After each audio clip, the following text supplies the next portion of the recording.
Hello, everybody. What is up? What is up? Welcome into episode number 75. 75, three-fourths of the way to 100 of the Super Grapple Bros podcast. Podcast about two brothers who are former WWE employees that enjoy to talk wrestling and video games. I am one brother, L. Murpho, and I am riding solo again this week. It is another solo episode. D. Murph had to enjoy the birthday festivities with his wife.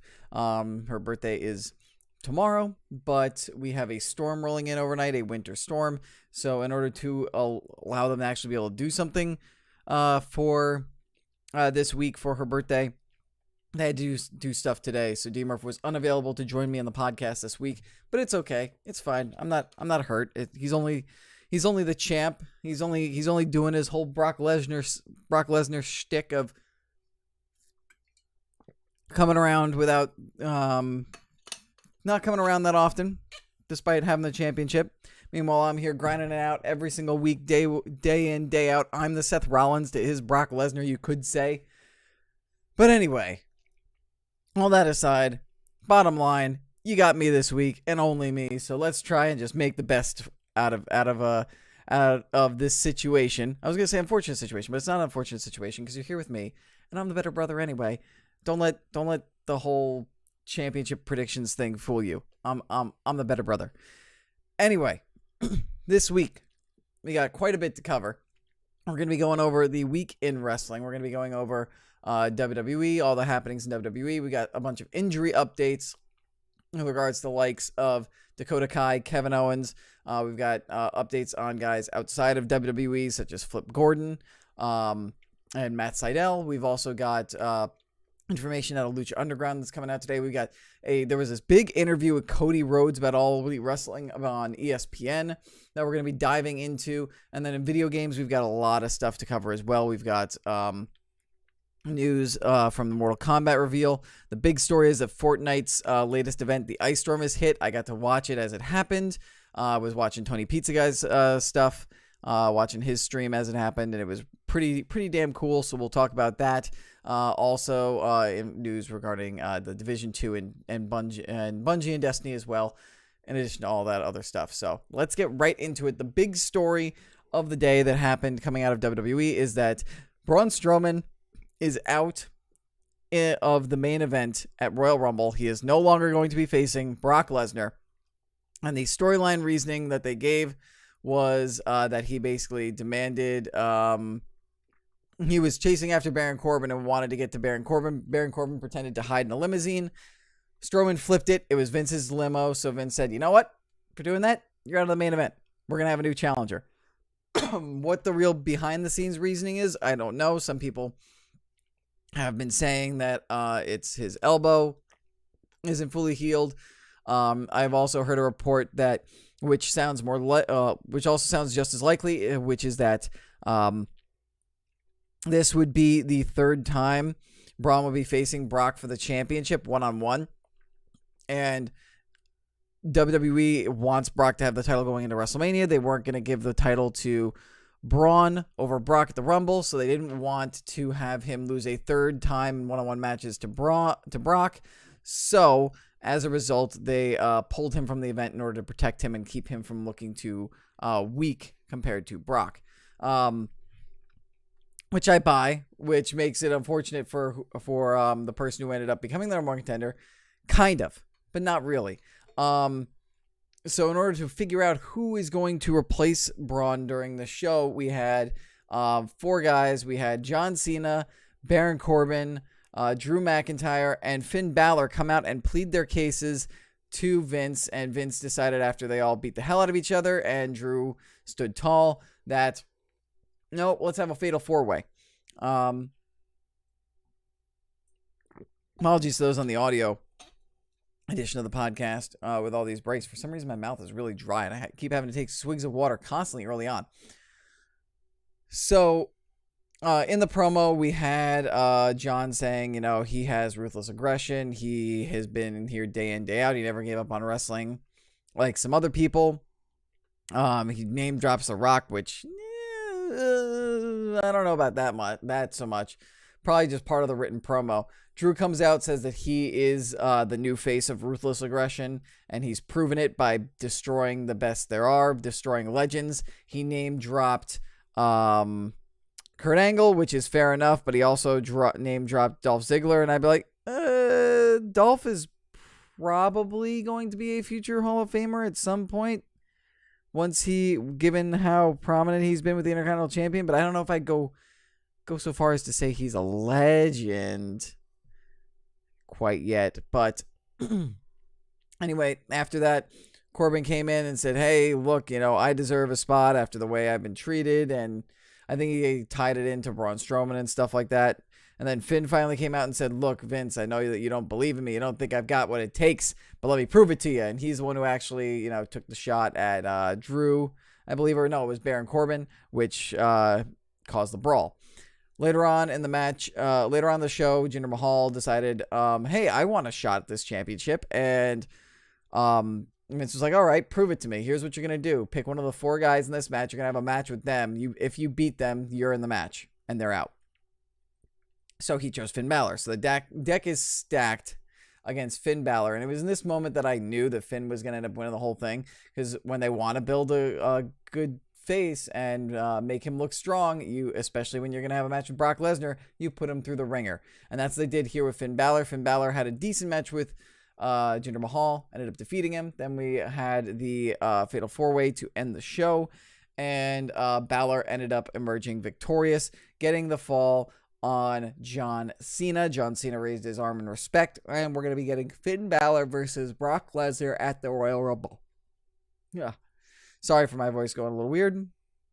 Tried to yawn, tried to fight through it. Happened. So, I think this is big for Finn. He has been booked well for the majority of 2018. For the last few months of 2018, they've been doing a good job with him, putting him in up against Baron Corbin when Baron Corbin was a general manager, making him a prominent member of that storyline, of that thread.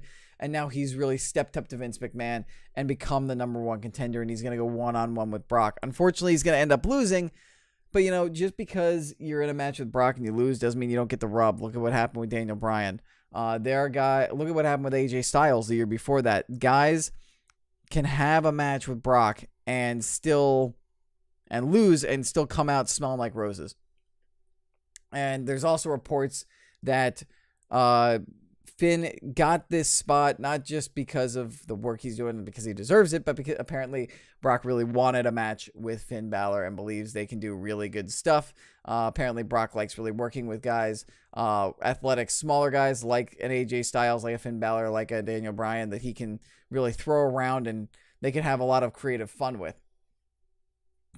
So that's our match. We now have a new Universal Championship match, Finn Balor versus Brock Lesnar, and that should be a good one. The only thing that comes into my head about this match is that Finn going into this match as a character, he's going up against Brock Lesnar, who is basically the big bad boss of all of wrestling right now. So if you want to bring your A game and you want to try and defeat him, and it's for the Universal Championship that you feel that you rightly deserve, why wouldn't you unleash the demon on Brock? And we're not going to get the demon against Brock because he has to lose, because you don't want to make the demon look weak. But if rumors are to be believed and Finn Balor is facing The Undertaker at WrestleMania, then it could make sense, because maybe they could weave a story or a tale to where maybe Finn Balor is afraid of the demon.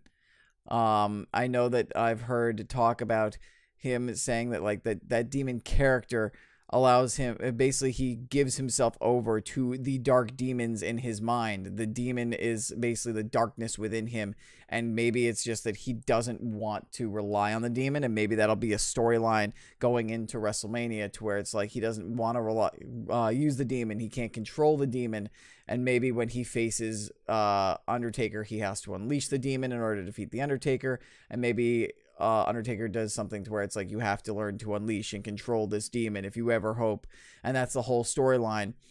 And then maybe it'll mean that we'll get to see the demon more often, that Finn will be more confident in using the demon. when it comes to title matches and stuff like that. I don't know. It's a little bit of like a logical character plot hole that I see going into this match, and I'm just trying to like almost fantasy headcanon book this to where like it can still make sense. But that's going to be a challenge for the writers, and I hope they don't just be like, we'll ignore it, whatever. We just won't address it. As for the rest of Raw, we got, I'm trying to go over some of the bigger stuff. The Revival went over Lucha House Party, but the bigger thing that happened in that match, the Revival actually stole the win. After dealing with Lucha House rules for weeks, and they went to Lucha, they were shouting at Lucha House Party after that, saying like, how does it feel? They felt they were cheated out, so they cheat to win. We also got Ronda Rousey and Sasha Banks beating Tamina Snuka and Nia Jax. What else did we have? We had the debut of Nikki Cross. Well, technically debut. It was the Raw debut of Nikki Cross, as she was the third member in a 6-man tag match with Natalya and Bayley versus the Riot Squad.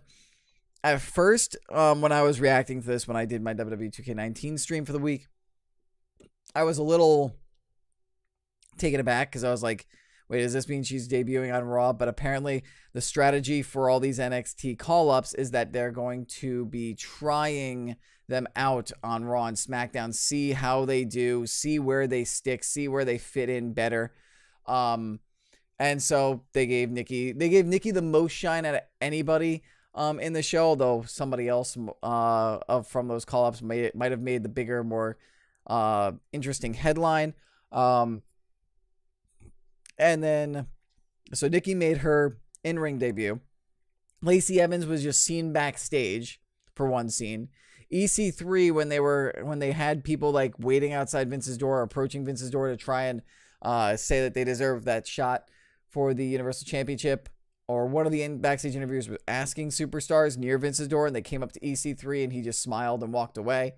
And then we get to the final one, which was Heavy Machinery, Tucker Knight, and Otis Dozovich. And he came out during the Moment of Bliss segment, where Alexa Bliss came out and revealed the women's tag team titles, which look gorgeous, by the way. They are such sleek, fancy-looking titles. I highly recommend, if you haven't seen them yet, go to WWE.com, go to their photos, look at the photos. They look beautiful. Stunning, amazing.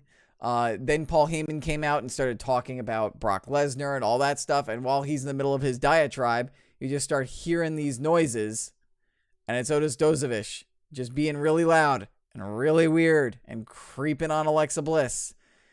And it was kind of, at first when I was watching it, I didn't have the audio on, so I was like, oh my god, this is hilarious. This is just Otis Dozovich being random and hype. And that's kind of what he did in NXT, and that's kind of hilarious and awesome. But when I heard that he was being like, yeah, pretty lady, and mumbling and being like almost a creeper, I'm kind of like, that's not a good way to, it's not a good way to introduce Heavy Machinery. Tucker Knight eventually came out and was like, dude, Otis, what are you doing? Come on, let's get backstage. And some of the producers came back and all that. And we got a little bit more of Heavy Machinery on SmackDown. I think they played off Otis Dozovich better on SmackDown, which we'll get to when we talk about that, than they did on Raw. Those were all the NXT call-ups for the week. The other big news coming out of the show is that in a solid triple threat match, Bobby Lashley actually defeated Seth Rollins and Dean Ambrose to win the Intercontinental Championship, which I think is great. I think Bobby Lashley, aside from the whole glute pose, which is kind of annoying, I think his pairing with Lio Rush has been really good. I've said this, I believe I've said this as recently as last week, that I think this has given him a great shot in the arm for his character. Lio Rush has been great in his role. He is the perfect amount of annoying with the way that he plays his manager role. And I think putting the Intercontinental Championship on Bobby Lashley is good. It gives him something to do. It can help elevate him and the championship, I think. I think they can do good things with it. And with the main event scene so crowded now, with Cena hanging around, with McIntyre, with Braun Strowman, Rollins will probably be back involved. Who knows if Dean Ambrose might get back involved in the main event now that the title's dropped. Finn Balor up there. It's very crowded up at the top. So having Lashley hold the Intercontinental Championship gives him a solid spot until an opening presents itself for him to then move up. And what he does with this Intercontinental Championship, if it's good, could give him the momentum he needs to take that next step in his now second tenure with WWE. So I fully support it. And to be honest, the whole Dean Ambrose experiment with his new character, the turn was great, but the character that they tried to create afterwards was not that good. It almost diminished Dean Ambrose as a performer, kind of diminished the championship. And I feel that maybe not diminish the championship, but maybe it definitely didn't help his character. And it kind of made the Intercontinental Championship not as exciting as it has been when Rollins had it.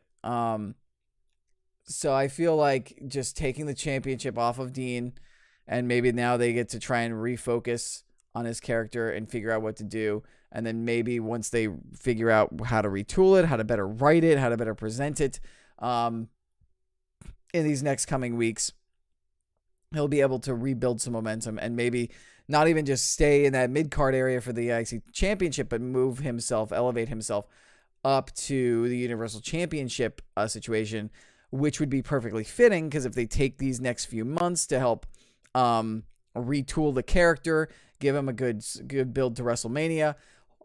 If all rumors and all momentum is to be believed, Seth Rollins is going to win the Royal Rumble and is going to go on and take on and defeat and slay Brock Lesnar at WrestleMania in the main event. Dean would be perfect to go right in after that. Or even a little while after that, a couple months after that, if you want to just have Drew McIntyre go after Seth right after that. So I think this was the right decision for all guys involved, especially now that from a Seth Rollins standpoint, Seth's issues have been with Dean. He hasn't been so much obsessed with the IC title as he has been with getting back at Dean. So now that Dean doesn't have the IC championship around him, Seth is a little more free, I feel, with Dean not having that Intercontinental Championship on him to transition over to a Universal Championship rivalry.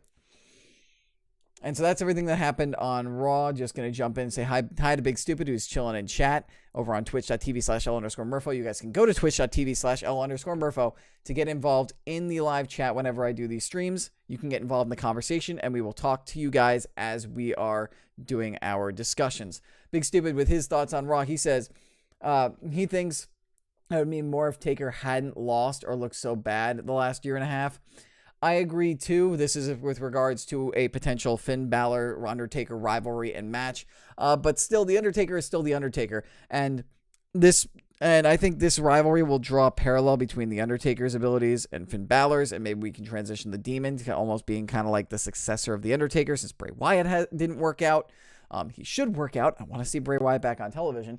But I see where you're coming from, because, like, I don't know how it's tough for anybody in that Crown Jewel tag match to recover.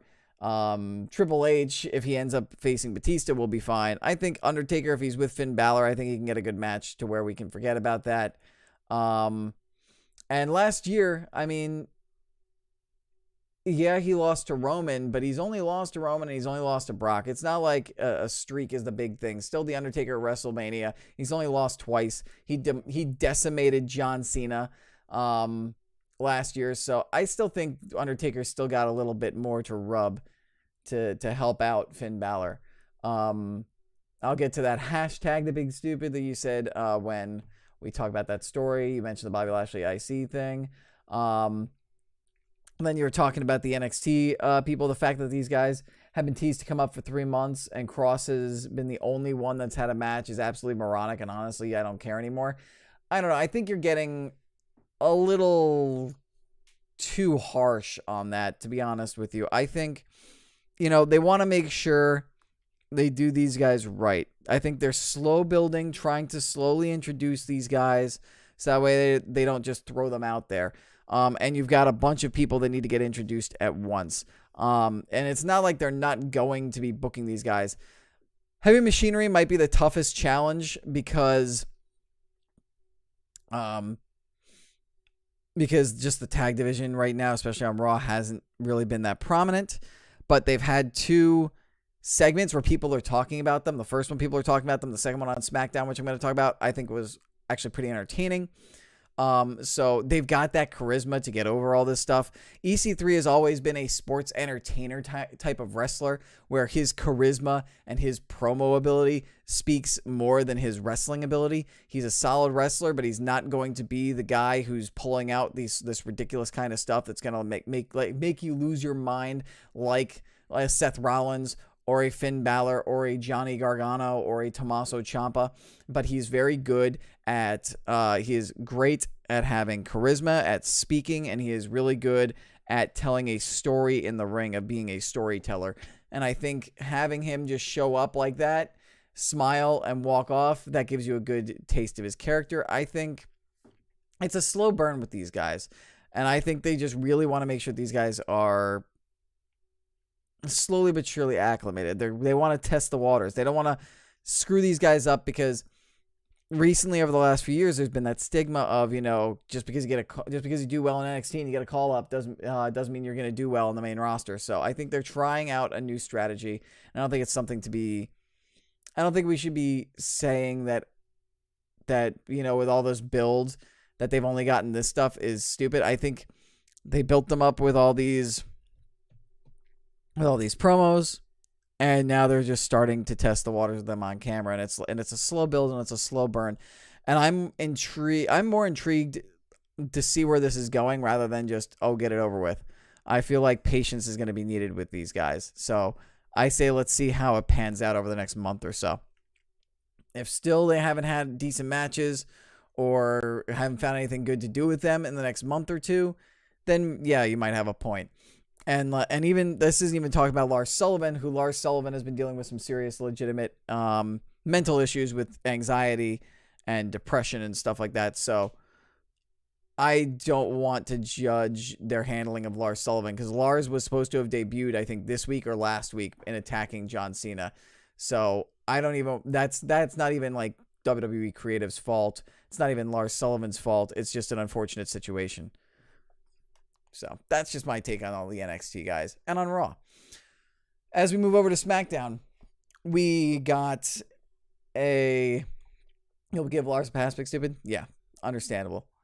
We started out with Becky Lynch coming out, and she was asked if she was ready for Asuka, and she's like, ready for Asuka? I'll show you. Goes to go by the ring, and this is where we get our second Heavy Machinery bit, which I actually loved. I loved this. I think it was, people are like, Otis Dozovic is being like treated like an idiot. I mean, guys, this is very similar to what he was in NXT, but it's being turned up a notch. And I think what Dozovic is doing is amazing. I think it's very charismatic. It gets your attention, and it's entertaining, at least to me. And we run into him with Tucker Knight at a blender at this table with the New Day. Ya boys, the New Day, with their plate of pancakes, and Dozovic puts like these pancakes along with this protein powder and some eggs and I think some milk and stuff like that, and mixes it all together into a blender and takes a sip. And I just love the way, I think SmackDown Live, like just seeing like from the way that they were like, well, let's test this out. Let's see how these guys do. This is a prime example of where we found out kind of that Heavy Machinery, I think, will work a lot better on SmackDown than on Raw, because the way that Knight and Dozovic like played off of the New Day was freaking amazing here. Just the little bit of banter of just being like, what are you doing? No, stop. No, just no. Otis Dozovic going, oh yeah. You want a sip? No, I do not want a sip from Woods and Kofi. I thought that was comedy gold right there. That is wrestling comedy gold. Dozovic, of course, takes a sip and then offers it to Becky. And Lynch, like, I don't know if that tasted good or not, but props to Becky Lynch. She made what looks like, took like a big gulp of it and said, that's actually pretty weak, and no-sold it and walked down out to the ring. I also love the fact that when she showed up on camera and grabbed it and went to take a sip, Woods just unzips his jumpsuit for a shirt that says the man on it. That was a wonderful touch. New Day can do no wrong in my eyes. I swear to God, those guys are gold, and no matter what you put them in. And I think it was great to have them play off Heavy Machinery. And it was great to have Becky Lynch. This was just a great backstage segment altogether, all around for me.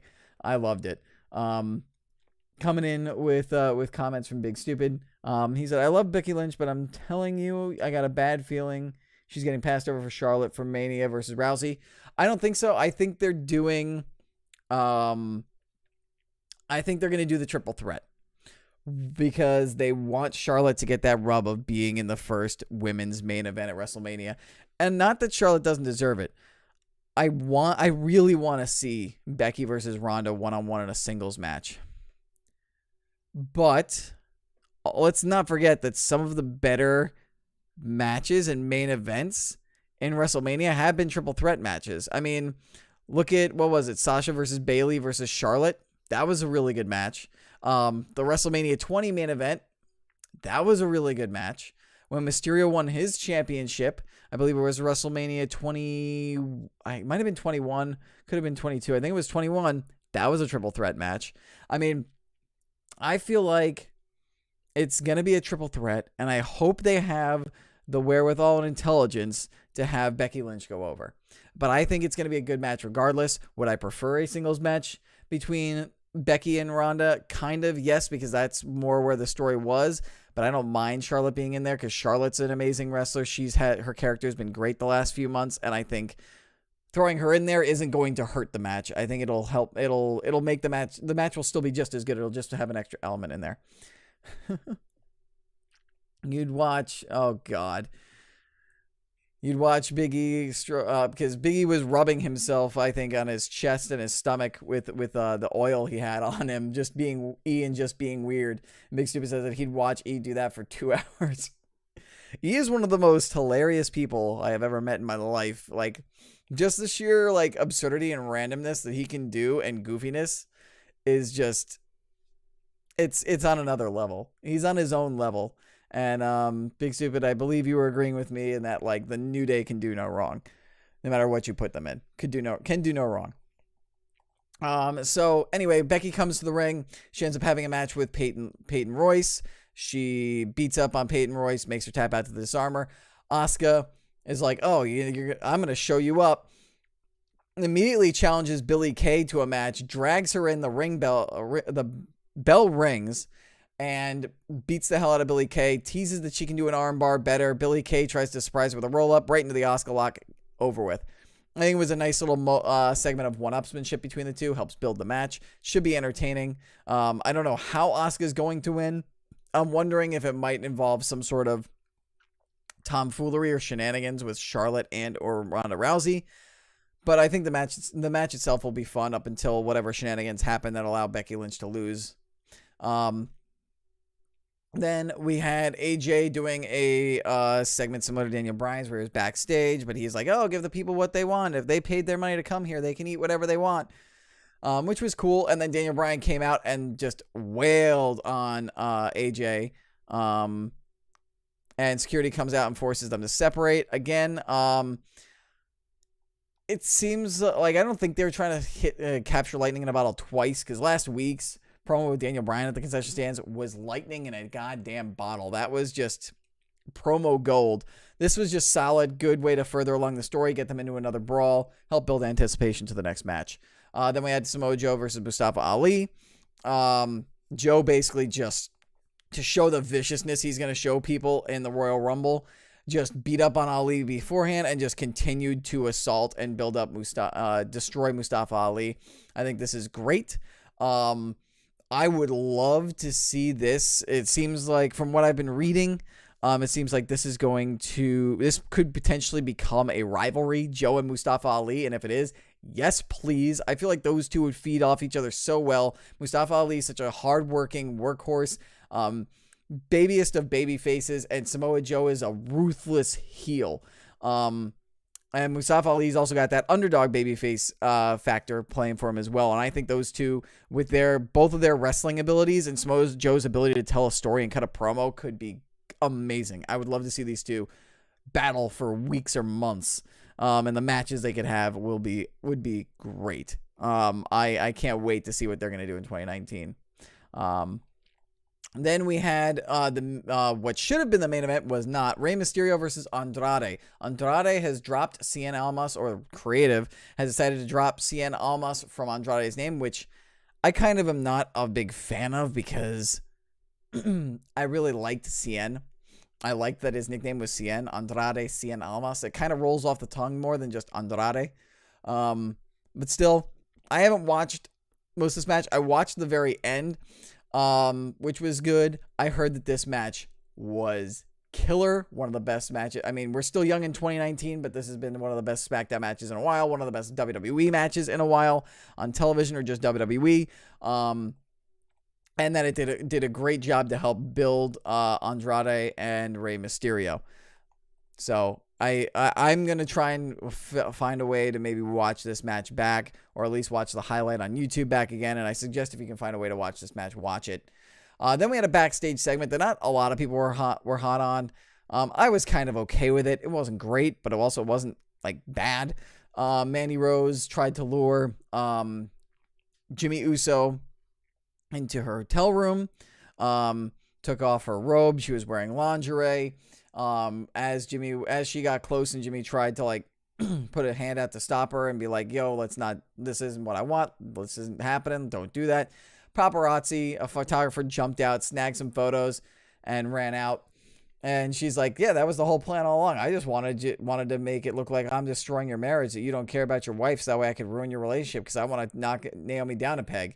And then Jimmy's like, oh, do you now? Walked out, opened the door, and out came Naomi. Naomi was waiting the whole time. Jimmy and Naomi had set a trap for Mandy, basically a trap on a trap. They brawl. Mandy escapes. I thought it was cool.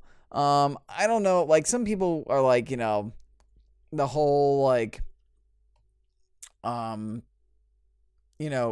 wrecker type of storyline isn't that great, but I mean, at least they're giving Mandy Rose more story time. They're doing something with Naomi. They're using the Naomi-Jimmy relationship. I don't really mind this angle too much since, it shows that Jimmy never had any intentions to show infidelity and that they knew that she was trying to do this the whole time. And while Mandy Rose is trying to play them, they're actually playing her. So I feel like it's good character development for everybody. It's not the best thing on TV for WWE right now, but it's far from like awful. I'll say that much. So, and then the show ended with a birthday celebration with The Miz and Shane McMahon to celebrate Shane's birthday. Bar came out. Miz faced Sheamus. Miz beat Sheamus after a distraction when Cesaro went through the table that was moved to the outside that had the birthday cakes on it. This was okay. The celebration was a little corny, but it helps build that Shane and Miz actually are solid partners going into this. I'm waiting for one to turn on the other. I don't know if we're going to get Miz Daniel Bryan anymore just because of the way that the story is going between The Miz and Shane. I don't know what opponent Daniel's going to be facing at WrestleMania. I mean, it would be awesome if it was Mustafa Ali, but like, I'm trying to think. I don't know if they would keep the rivalry with AJ going into early April. I wouldn't mind those two going at each other in WrestleMania, but Samoa Joe doesn't fit if Bryan has a title because he's such a heel. Maybe Mustafa Ali, if you want to give him that kind of rub, that would be cool. Randy Orton doesn't work. I don't think Jeff Hardy works.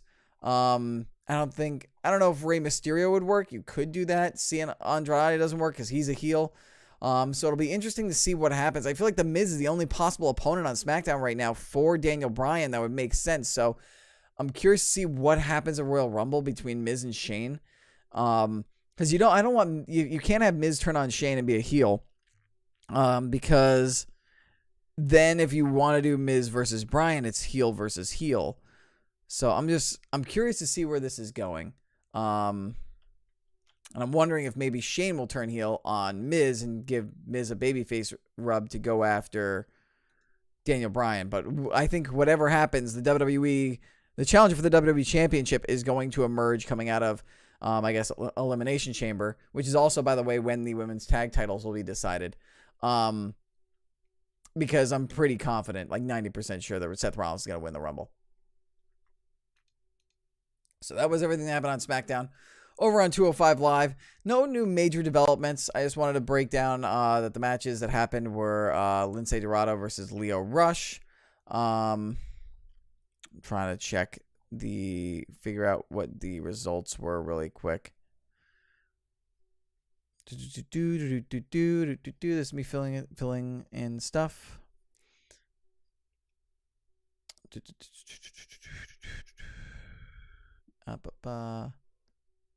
I think it looks like, I'm trying to read from the results, it looks like Lio Rush actually beat Lince Dorado.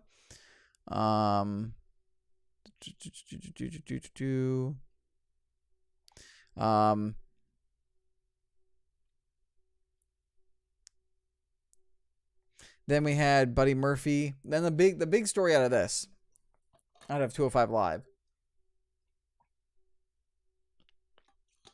was the debut of Ultimo Ninja, who is now debuted and is now the character of Humberto Carrillo, who challenged Buddy Murphy. I believe was for the Cruiserweight Championship in the Open Challenge, which of course Buddy Murphy ended up Murphy. He was able to catch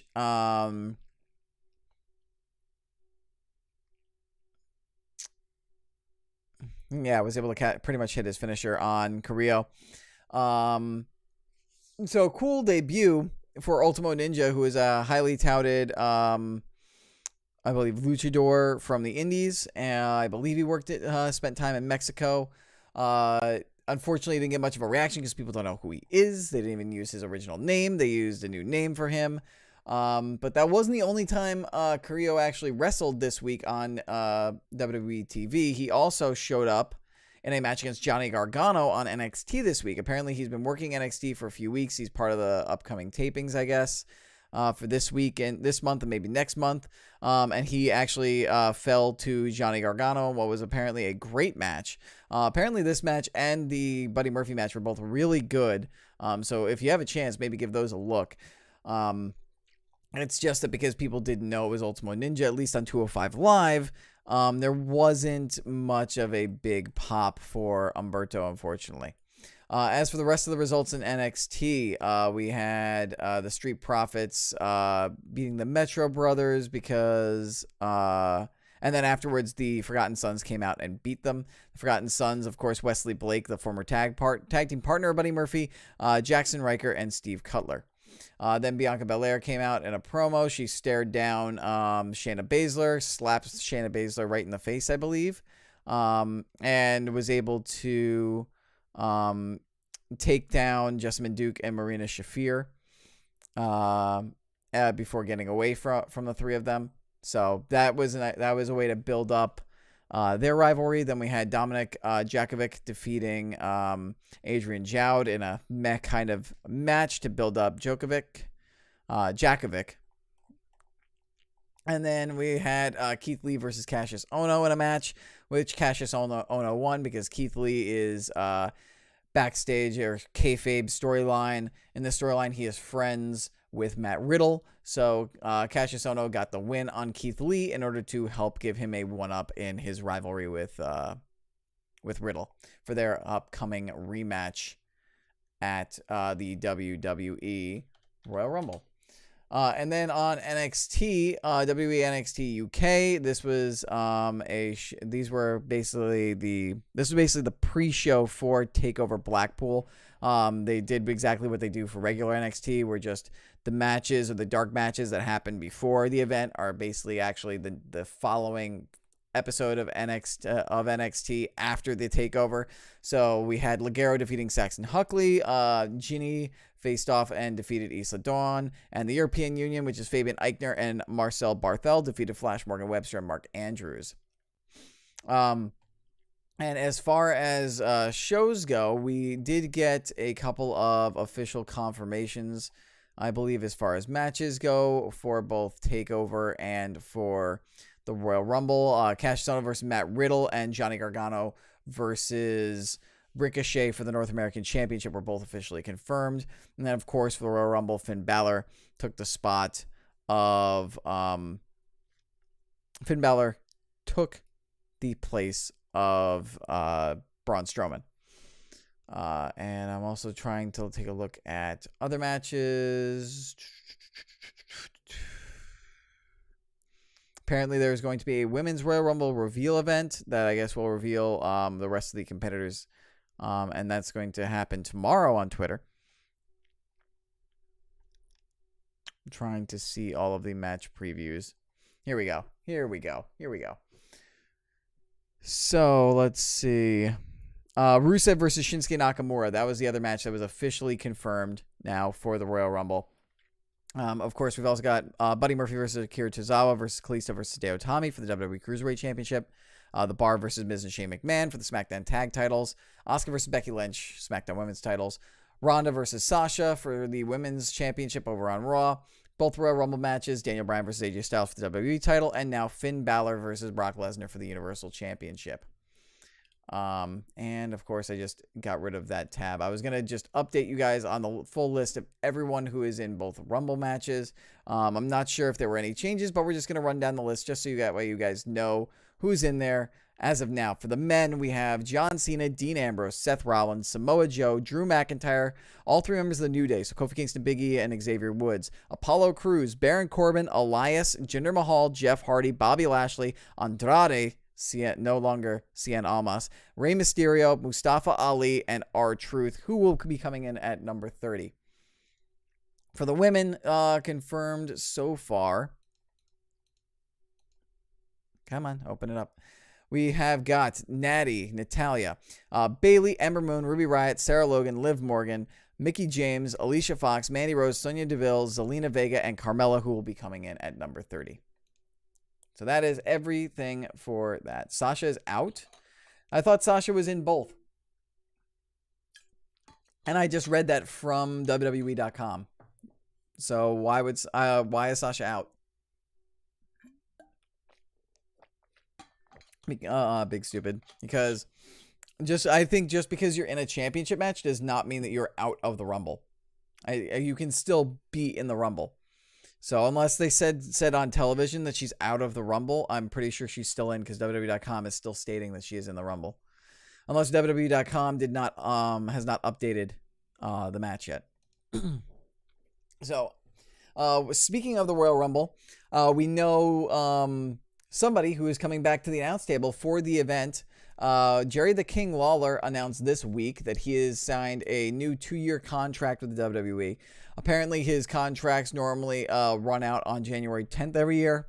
Mentioned to Kevin Dunn that his contract was going to be up on January 8th. The next day, he got a 2-year deal with a raise. I'm wondering if WWE did this because maybe they didn't want All Elite Wrestling, AEW, to maybe try and take King away, so maybe they offered him 2 years instead of the standard 1 that it sounds like he gets, but who knows. Or maybe it's just whenever his contract is up, he just knows that they always end on January 10th. Anyway, he also said that he's going to be on commentary, commentating the men's Royal Rumble match, and apparently for that one match in particular, it's going to be him, Michael Cole, and JBL that will call the match. So JBL will be coming back as well for the commentary for that match. Big Stupid says, they announced she's out just in the title match. That's your report you heard. You'll go check. Well, check the date of that report because it could just be rumors and speculation. I mean, WWE does not, WWE.com doesn't officially change things until it's official. So if it's news and rumors, it could very well happen. It just hasn't officially happened. And now moving on, as I mentioned, All Elite Wrestling with the Jerry Lawler thing as possible motivation for 2-year contract. That's just me throwing out a wild speculation off the top of my head.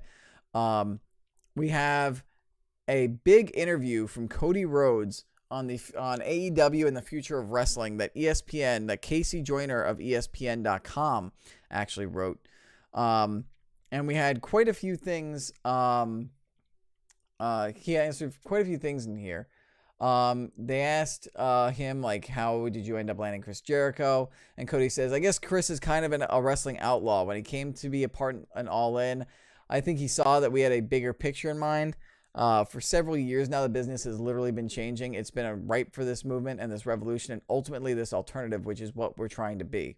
He had the foresight to see that. The next piece of that puzzle was he brought us onto the Chris and Jericho Rock and Wrestling Rager cruise, and the magic continued. I think he's capable of making magic. I think he wanted to make it with us. And Jericho also stated, which I have here, he also on his podcast had mentioned that that was one of the things. He had this solo, I would recommend you listen to it on the Talk is Jericho podcast. He had an hour-long solo episode of his first ever solo episode of him basically explaining the reasoning as to why he chose to sign with AEW after he had promised a few years ago to never work for another promotion in North America. And he basically just said it's just how things evolved. When he first started doing New Japan and Kenny Omega, he did it because Kenny at the time had no intention of ever leaving Japan. So Chris saw, well, I want to have this match with Kenny. I know it's going to be great. So the only way it's going to happen is if I go to New Japan and do this one deal. So he went and talked to Vince, got it clear with Vince, and went and did it. But then New Japan wanted him to do some stuff with Naito, and he did the attack on Naito the next night, and that was supposed to be it. But then they wanted him to come back, and he wanted to work with Naito. So he did the Naito thing. And then one thing led to another. He became buddy. He got to know Cody Rhodes better. He became close friends with with Cody Rhodes. Became friends with the Young Bucks, and they started talking and everything. And he wanted to do his cruise thing, and he started evolving his character into this new character, with the mask, the Clockwork Orange like look and hat, the cross eyes on the face with the paint. And he ended up really enjoying All In, the creativity behind All In. He had met Tony Khan around then. And just in talking with Tony Khan and with the Bucks and what they were doing and All In and the cruise, like he initially wanted the cruise to be an NXT thing. But it just he didn't work. Like WWE didn't want to work with him, didn't want to sort things out. And he also apparently wanted to do a couple other things with WWE, but they would be like, okay, we'll get back to you, and they never got back to him. So, which he understood, but he felt like if he went back to WWE, he'd probably be made to go back to being the list guy. And he felt like his character had evolved so much since then that he didn't want to do that anymore if he was going to keep wrestling. If that was what they wanted to do, he was possibly going to stop wrestling. So he wanted to have more creativity and move when moving forward with his career in order to keep wrestling. And then Impact swooped in, and he had really been digging what Impact had done over the last year, and they offered him a nice deal. And this is actually a quote that I took from Pro Wrestling Sheet. I did a story on what he said with regards to all this stuff. So here's a quote from him from the podcast where he says regarding Impact and AEW. He said, I've been really impressed with Impact over the past year. I thought Don Callis and Scott D'Amore have really turned things around in that company. I really, really enjoy it, and I thought long and hard about doing some shows there. I even had a meeting with Scott and Don in Toronto with Ed Nordholm. The offer they made was great. That's something funny when I hear all these companies are vying for talent, free agents, WWE, AEW, Ring of Honor, New Japan, MLW. Dude, what about Impact? They've got money. They were going to spend some money on Chris Jericho. We had some great matches planned. Jericho versus Sami Callihan, maybe. Johnny Impact, Brian Cage, Rich Swann. I'd love to work with Rich Swann. So I did honestly talk to Impact and really, really thought about going there. And then Tony Khan came in with this offer. That's the biggest offer I've ever been offered in my career. So This is huge news also for anybody who's thinking of maybe leaving WWE to go to AEW. This Jericho contract, and what Jericho says here, Jericho's worked with WWE since 1999. And this is the biggest contract offer, the one that he took from Tony Khan for AEW he's ever seen. Granted, Jericho is basically being their big guy, their big legacy guy, so of course he's going to get a ton of money. So maybe not, they won't get that kind of money, but the fact that they can offer and pay Chris Jericho that money confidently without an issue is a signal to anybody with WWE who may not be happy creatively to say, hey, I could go to AEW and get just as much, if not more money over there and get more creative freedom. And that was another thing that Jericho mentioned, was that he felt like with AEW he'd have more creative freedom. He'd be able to build up a solid alternative to the WWE.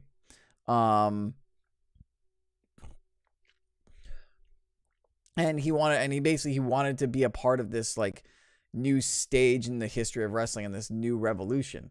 And he did, however, say that he tried to talk to Vince about working out some sort of better deal or something with WWE to where he could come back and maybe be this new character or work a new deal or have some prominent stuff to do, and they just couldn't work things out.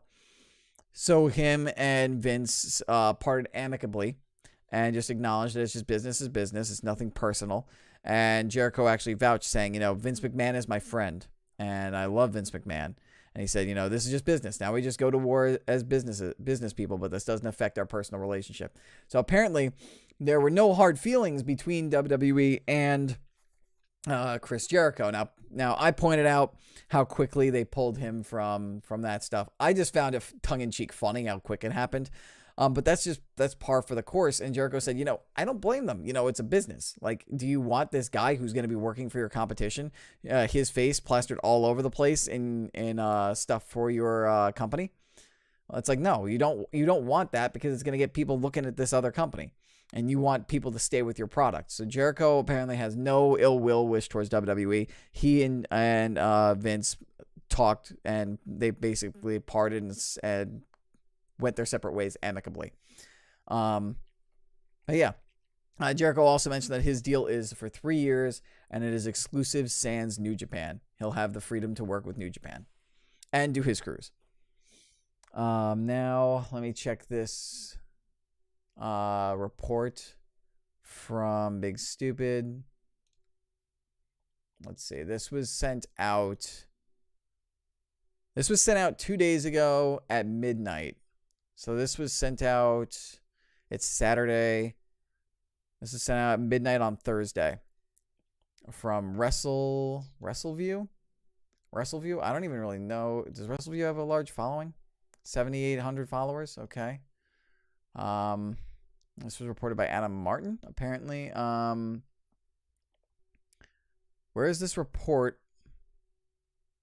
WWE has confirmed that 2 stars will no longer be part of the men's and women's Royal Rumble matches taking place in 2 weeks. Finn Balor and Sasha Banks will no longer take part in either Royal Rumble match after being booked for championship matches at the pay-per-view in Phoenix.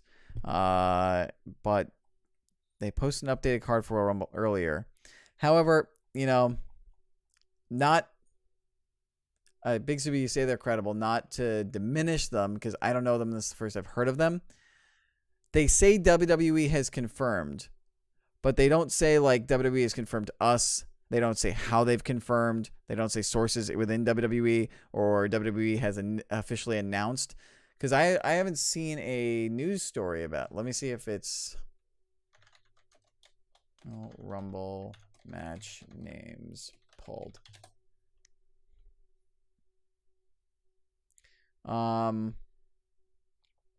Yeah, because when I checked Bleacher Report, when I did my normal wrestling stuff, I checked Bleacher Report, I checked Pro Wrestling Sheet, and I checked ran through Wrestling News Observer, and I didn't see anything about this. So it makes me a little hesitant that they're saying WWE has confirmed it, but none of these other sites have reported on it in the last couple days, and WWE.com hasn't taken Sasha's name off. I don't know if I read Finn Balor on there, but whatever was on there, I mean, maybe it'll get changed and maybe I'm wrong, but I just don't want to say. When I read the names, okay. I thought I had read the names, and I thought you were disputing the fact that the names were there. Now you're making me confused. You're playing mind games with me. Big stupid. I don't appreciate it. I don't appreciate what you're doing. Because when you said that, I thought you were telling me that, like, I said their names and that they weren't there. So let's take a look. Let me double check with WWE.com. And for those of you who are listening close enough and recognize that you know, let's see. You've confused me, man. You've confused me. Okay, yeah, Sasha Banks' name isn't there. So you made me think that I said Sasha Banks. She's not there. And Finn Balor's name is not there either. Okay. All right. Okay.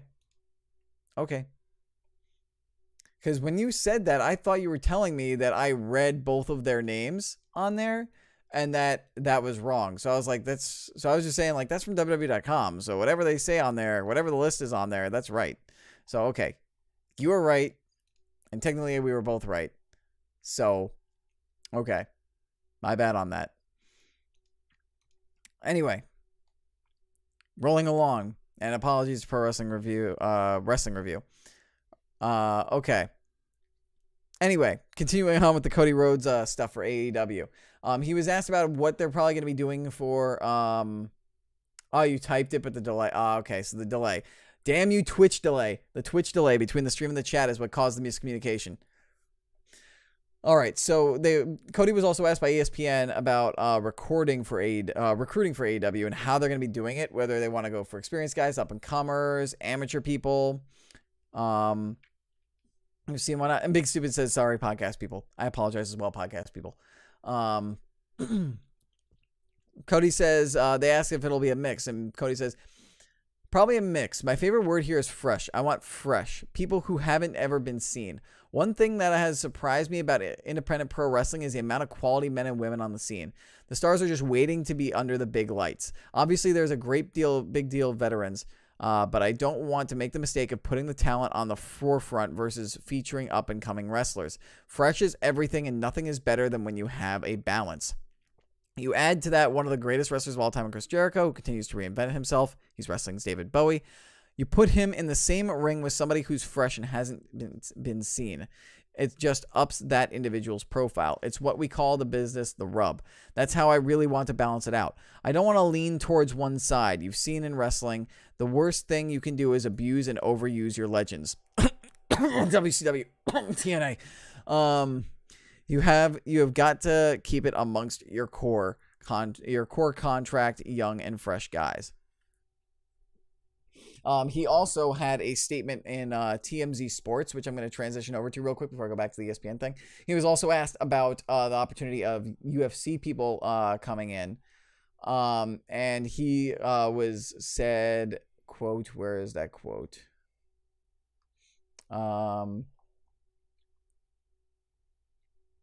He said, with regard to the potentially bringing in some UFC fighters who've already have mainstream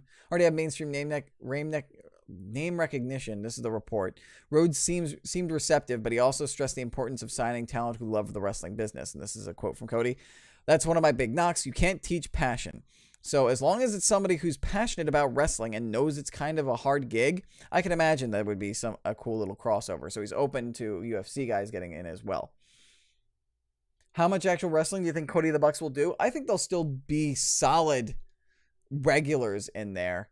I think they'll still do a fair amount of wrestling. I mean, they were in matches. They organized and booked and did all the creative kind of stuff, worked with the creative and produced All In, and they both had matches that show. So I don't think the fact that they're going to have such large behind the scenes roles is going to keep them from wrestling. I think they're going to be regular people there. And then Cody also shed some light on Tony Khan. If anybody's ever doubted Tony Khan as a wrestling fan, or his knowledge of wrestling as like the guy like kind of in the Khan family who's helping this financial backing, Cody explains in the interview. He says, "I've known Tony for a long time. People are just discovering that Tony is a diehard wrestling fan on the tape trader level of wrestling fan. We also bond over the fact that we're huge Trekkies. He and I are obsessed with Star Trek. He used to come to WWE events. He's actually in the front row in New Japan Pro Wrestling. He's in the crowd at Long Beach cheering. You can find him if you look back on it. So I knew him in a friendly manner long before this ever came to fruition." So Tony Khan, big wrestling fan. So it's good to know that the people putting the money behind the wrestling aren't just doing it because they want to be in the wrestling business, as Ted Turner initially said, and just wants to make money off of wrestling. It's because Tony is passionate about wrestling. He wants to see wrestling grow and evolve. And then he asked how things came to fruition between Cody and Tony, and he basically said that it basically just started after All In, but I'll go into his answer.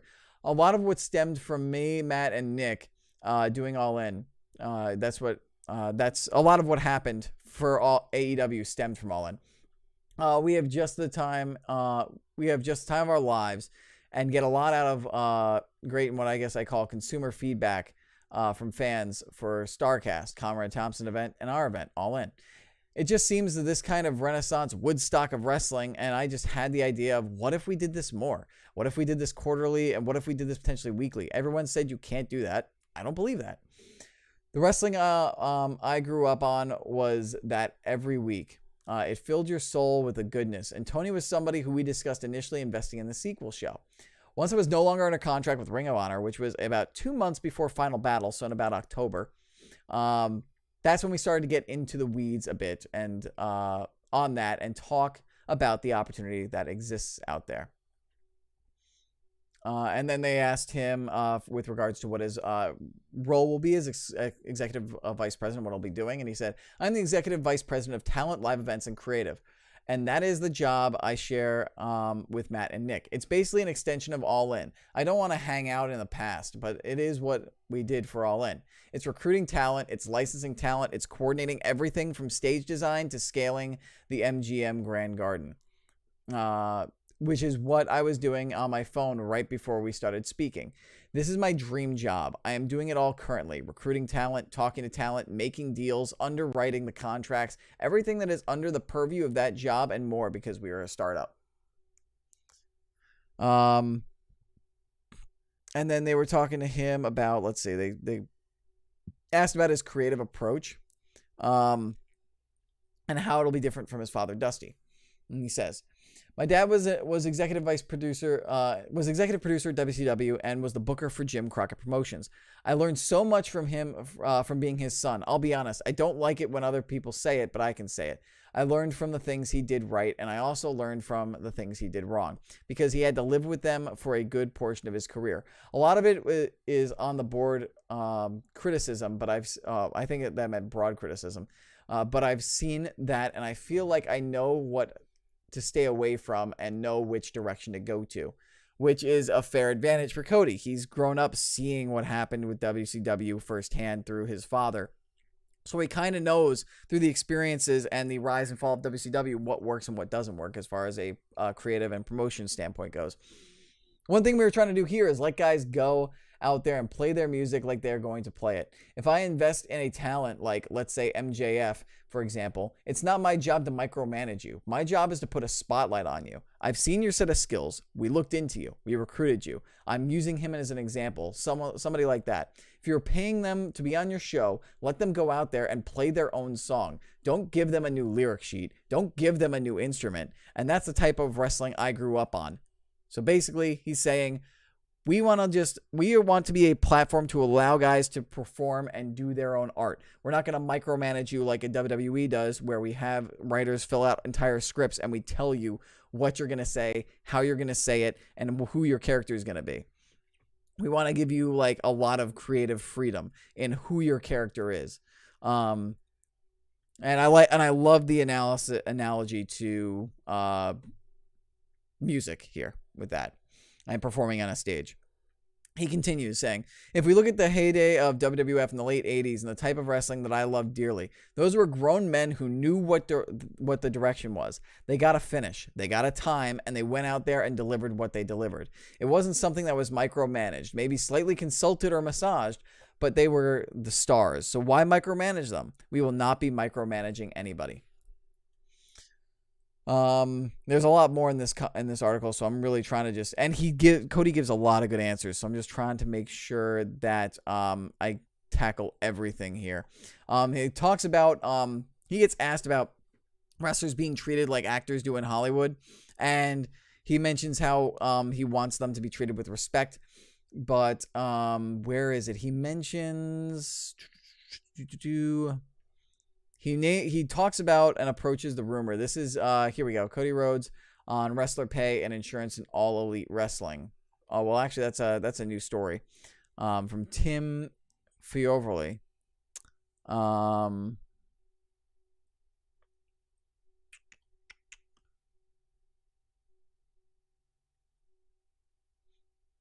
Yeah, so this is Cody Rhodes. It's the same story.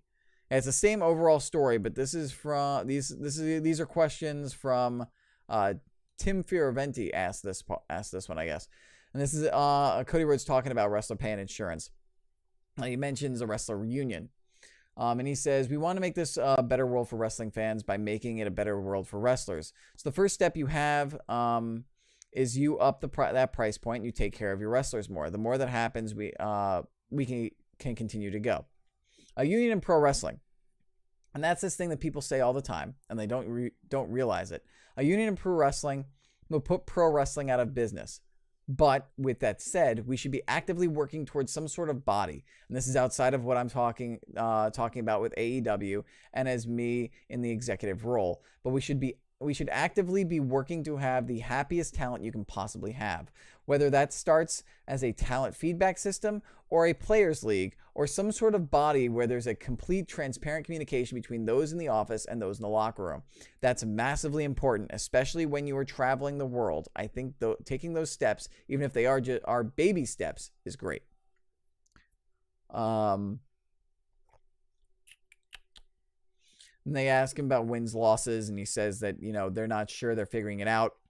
They want wins and losses to matter, but they were talking about how Tony Khan was saying how maybe your pay would be affected, which is a little weird in wrestling.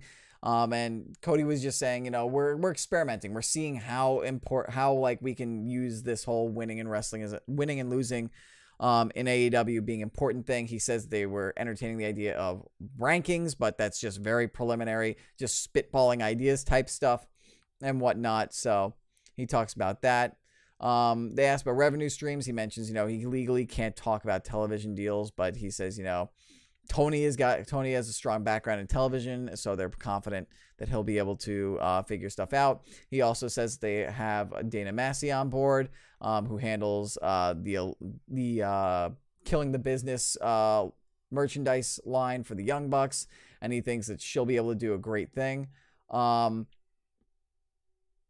then if I'm trying to see, what is it?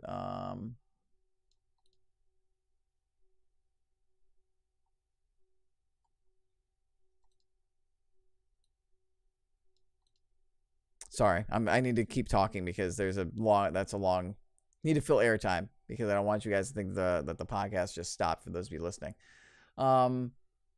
And I'll just leave with this final answer that they ask him. They ask, do you see giving because he mentions proceeds from the gate going towards the victims of the Jacksonville shooting at the Madden tournament.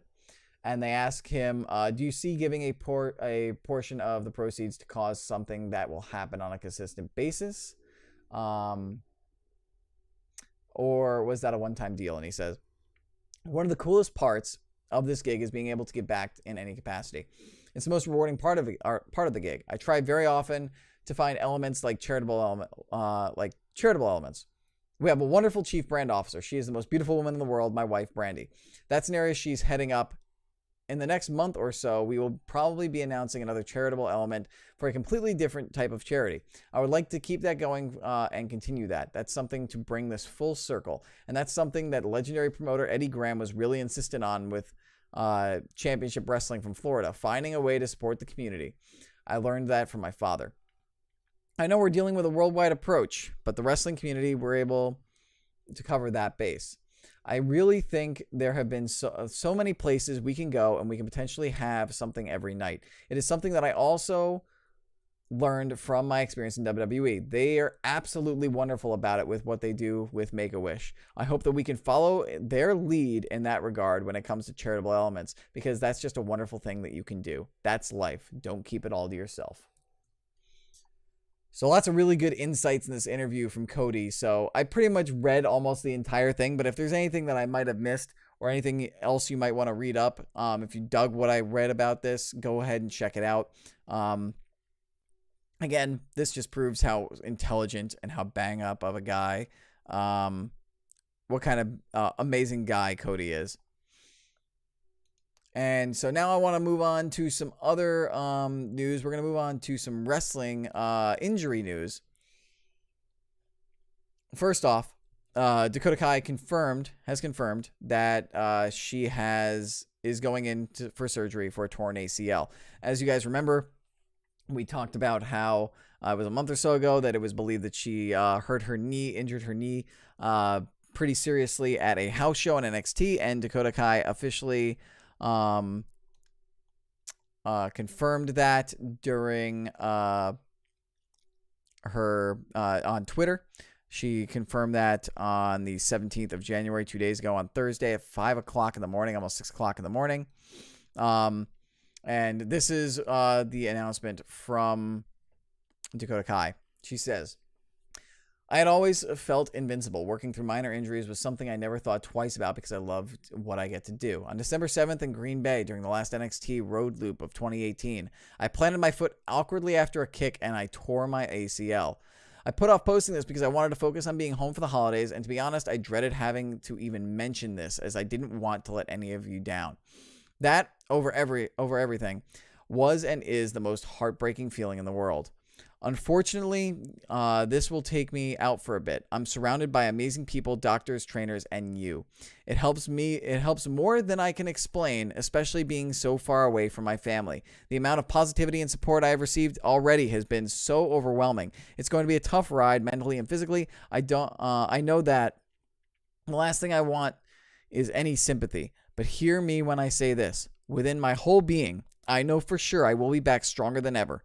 I will hit the ground running. That's a problem. That's not a problem. That's a promise. And then she has a quote at the bottom. Above all, don't fear the difficult moments. The best comes from them. So, cool little statement from Dakota Kai. It's unfortunate that she's going to be facing her injury. I'd also just like to point out that she has changed, that her Instagram name is Kingslayer, and her profile banner on Twitter, which is awesome. I'm actually going to follow her right now because I don't follow her for some reason. Is NXT Kaya's Godlike, and it's an image of her like just destroying from the League of Legends stuff on Up, Up, Down, Down. So it's unfortunate that she suffered a torn ACL. Torn ACLs are hard. They're going to be a long injury. We're not going to see Dakota Kai for a while, which is unfortunate. She was really coming up. I really liked all the exposure she was getting both on NXT and NXT UK. I felt like before the injury, and she was going to be the one who was going to be primed for the next opportunity at the NXT Women's Championship against Shayna Baszler. Who knows if she would have won that match? But it sucks. It really sucks to see somebody who is really building up some really solid momentum to get taken down by an injury like that. But I have no doubt that Dakota Kai is going to be able to recover from this, fight through it, and get back. Just don't expect to see Dakota Kai back in action for at least probably another 6 to 8 months. So probably by the mid to late summer, probably maybe September the latest is when we will see her back. And then we have an update regarding Kevin Owens. Despite his knee injury recovery and vignettes teasing that he will be coming back soon, Unfortunately, it seems that WWE is planning to hold him out until after WrestleMania. According to Dave, this report is coming from Bleacher Report's Mike Chiari, who references Dave Meltzer from the Wrestling Observer newsletter from his latest report. This is a quote from the article. KO may not return for a few more months, and the current plan is for him to come back after WrestleMania 35 in April. Owens underwent double knee surgery in October, and he is reportedly expected to be cleared for in-ring action soon. In December, WWE aired a vignette about him. During his recovery from knee surgery, multiple reports have surfaced regarding KO's status and his return timetable. In October, Meltzer was saying late February, early March. Then December, Meltzer reported that WWE might wait until after WrestleMania to bring Owens back. And it's not sure. I don't believe whether Meltzer, from what this article is saying, didn't really state why they're holding him off. They don't know if it's because of the recovery or if maybe they think that they don't have anything good for him going into WrestleMania, and maybe they want to save him for something good for maybe like the Raw after WrestleMania, which would be great. I mean, I would love to see Kevin Owens have a good match at WrestleMania, have a good storyline going into WrestleMania. It would suck seeing him miss WrestleMania, but if they bring him back for the Raw after Mania, that pop will be huge, so that'll be a great moment for him too. So it's unfortunate, but we're just going to have to wait a little bit longer to see Kevin Owens back in action. And then in some other non-WWE related injury news, Matt Sydal, who is known as Evan Bourne for his time in WWE, is undergoing surgery to repair torn cartilage in his knee. This is from the Wrestling Observer Figure 4 Online. According to the article written by Joseph Courier, Sydal tweeted that he'll be having the surgery and noted that he should be able to return to the ring by March or April.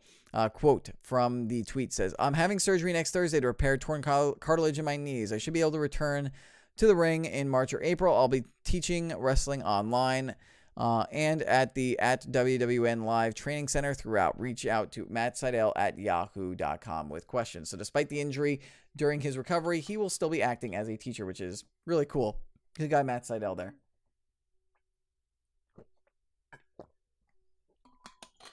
Oh, man. Whew. I might go through all my water. And then we also have some injury updates on Chris Sabin and Flip Gordon. Chris Sabin, just like Dakota Kai, unfortunately tore his ACL in his right knee during last Saturday's television tapings for ROH at Center Stage in Atlanta, Georgia. This taken from Wrestling Observer Figure 4 Online, also written by Joseph Courier. Despite his history of ACL injuries, Sabin tweeted on Monday, "I'll be back." And with regards to Flip Gordon, this is also from the same article. ROH announced it is believed that Flip Gordon will be out of action for a minimum of 4 weeks due to possible MCL sprain in his right knee. While facing Tracy Williams at Honor Reigns Supreme in Concord, North Carolina on Sunday, Gordon grabbed his knee after hitting a single-leg dropkick into the corner. He rolled out of the ring shortly after hitting a springboard spear. The referee called the match off, and Williams was declared the winner by stoppage. PWG has announced that Gordon, who was originally supposed to face Bandito, is off their Hand of Doom show this Friday. ACH is replacing Gordon in the match with Bandito. So, no Flip Gordon for about a month, unfortunately, and Chris Sabin might be out for just as long as Dakota Kai is with a torn ACL as well. And then in a little quick, little happy news report, 2 WWE stars tied the knot this week, and that is Nikki Cross, who debuted on Raw this week, made her Raw debut this week, and Killian Dane, fellow member of Sanity. They both posted photos about it this week. It seems like it might have been a quiet ceremony, something that they didn't really heavily announce. Killian Dane sharing a photo of the two of them, their hands, basically just a shot of their hands with their wedding rings on their fingers. Nikki Cross sent out a similar image, sharing that image, but also sharing an image of the two of them from 10 years ago, making a play on the 2008 versus 2018 or 2009 versus 2019 I don't want to say meme, but I guess trend is a good way to put it, or challenge. And Nikki Cross doesn't look too much different. Like, you can see the difference in the aging You can see that she looks like just a younger version of herself in that photo. But oh man, does Killian Dane look different? Killian looks, he has like red hair. He has spiked up red hair, so he doesn't have his long hair. He doesn't really have any facial hair, and he looks a good 50 to 100 pounds lighter and skinnier in that image. So it was just like a, whoa, that's young Killian Dane. That is awesome. So I just wanted to share that. It's nice to get some nice, positive, happy news, and good to see wrestlers get who get hitched and are finding happiness in life in whatever they're doing. But now we're gonna go into some more backstage controversy type stuff. Apparently, as I mentioned before, the Revival, after having their match with Lucha House Party this week, went and, while still in their gear, requested their release from WWE. And actually, Pro Wrestling Sheet had some additional details on it. This is written by Ryan Satin at Pro Wrestling Sheet. The article states, Pro Wrestling Sheet has learned additional details on what led to the Revival requesting their release this week. In case you missed it, Bodyslam.net first reported Dash Wilder and Scott Dawson made the request following their match on Raw, and Fightful reported that there was fear the Revival were on the way out of the company. Sources tell us that the tag team's decision to ask for their releases was based on how little time and respect the division as a whole is given. We're told, I added as a whole, by the way, they said just how the division is given. We're told the duo is frustrated about the lack of promos, backstage segments, and direction of the division. Not just for themselves, but the entire division, such as the tag match on Monday being used as a cutaway segment. One source also pointed to the club being an afterthought on TV after coming to WWE as a major signing, and the Authors of Pain being absent from television not long after their debut as additional examples. We're told the Revival's feelings on the subject boiled over on Monday after the tag team champions Bobby Roode and Chad Gable weren't even featured on the show, so they asked WWE officials for their release. At this point, the request has been denied. Our sources say there's been additional communication between the two sides since Monday, but it's unclear if anything has been resolved. Also worth noting, one source says the Revival have a decent amount of time, quote unquote, left on their contracts. So, no surprise that WWE is not going to accept the request. What with AEW going on, they don't want anybody going over to the new competition, regardless of whether they're whether those people are happy or not. Expect this to be a trend going forward, WWE. If I was WWE and the AEW has become a thing, I am not letting any of those people go over to my competition if I have them under contract. I'm not going to do the nice thing and just release them of their contracts. It's just business. I can't blame the Revival for being upset. You know, myself and D-Murph have mentioned multiple times on this podcast, as you guys know, that we feel like the Raw division, tag team division, has not been that great, and that they've been underutilized. There haven't been a lot of great tag teams. They haven't portrayed certain tag teams in the way they should. They haven't been getting a lot of airtime. Even on SmackDown, even though the tag division is stronger, we've mentioned on multiple occasions, you know, why isn't the club? Why aren't the Good Brothers being used? They're barely seen or barely used. So you can understand the frustrations from the Revival and why they would want to request a release, but at the same time, you can also understand why WWE doesn't want to release them. So it's just an unfortunate situation. It seems like WWE and the Revival are trying to talk their way out of this and to come to an amicable solution, and I hope they do. Because otherwise, things will just get worse and worse, and maybe we'll have another Neville situation where WWE just takes them off TV, and we don't hear about them until their contract's up and they show up somewhere. So, Big Stupid says, to quote the Young Bucks, FTR. I jokingly say FTR in line with the Young Bucks. And then there was another claim of people requesting their release from WWE, but that has since been disputed. There was a leak that came out stating that Maria Kanellis and Mike Kanellis both requested their release from WWE. From what I recall, sources were saying that, it's Kanellis not really being utilized that much, being relegated to 205 Live. However, Maria Kanellis went onto social media and made an Instagram post disputing that fact. So this is also from Mike Cherry at Bleacher Report. The article says, Maria Kanellis took to social media on Friday to deny a report that she asked for her release from WWE. On Wednesday, Ryan Satin of Pro Wrestling Sheet reported that both Maria and her husband, Mike Kanellis, recently requested to be released by WWE. In an Instagram post, Maria shot down the report and suggested that that false information was being spread. Here is Maria's post. It is very long, so bear with me with the quote. I might have to take a swig of water after this. I was not going to address this, but I am getting phone calls and emails about it. I did not ask for my release. Speculation and rumors are running rampant. Someone is playing all the wrestling news sites. It's a game. I've been in professional wrestling for 15 years, and what I do in front of a camera will only be a small part of the full story. I have relationships with fans, talent, producers, and their families. I have been in the hospital when people have been injured and backstage to hug someone that just had a great match. I don't need to stir up expletive deletive. I don't need to put others down. I am an imperfect human being that has learned from past mistakes. Whoever is leaking rumors, I pity you and your desperate attempt for attention while disparaging my husband and I. I'm going to take the weekend off of all social media to hang out with my beautiful family, and I suggest whoever it is does the same. Social media is not a fact. It is not a fact. It is fantasy, a nightmare, or a place for bullies. I want to use this for motivation to be positive every day. I am still learning how to be a mom. I still fight postpartum depression, and I still try at becoming a better person every day. She said "and," but I think it's a typo. I don't need this made up extra stress.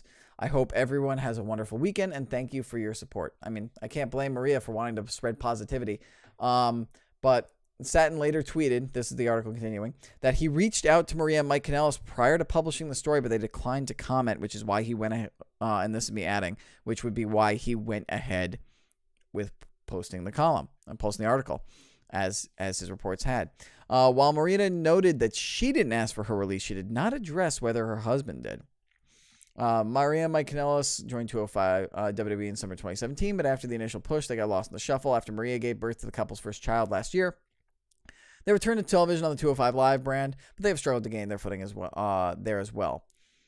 So yeah, just another thing of, you can't always believe every single leak that comes out. I mean, it's interesting that it came from Satin, who is with the Wrestling Observer, because normally those guys are pretty accurate, but sometimes I can't remember for sure when I was with WWE, but I do know that leaks are seen as a very, very bad thing. You can lose your job over leaking, which is also kind of why I don't understand why people leak in the first place who work in WWE. Because me personally, when I was working there, I never wanted to leak.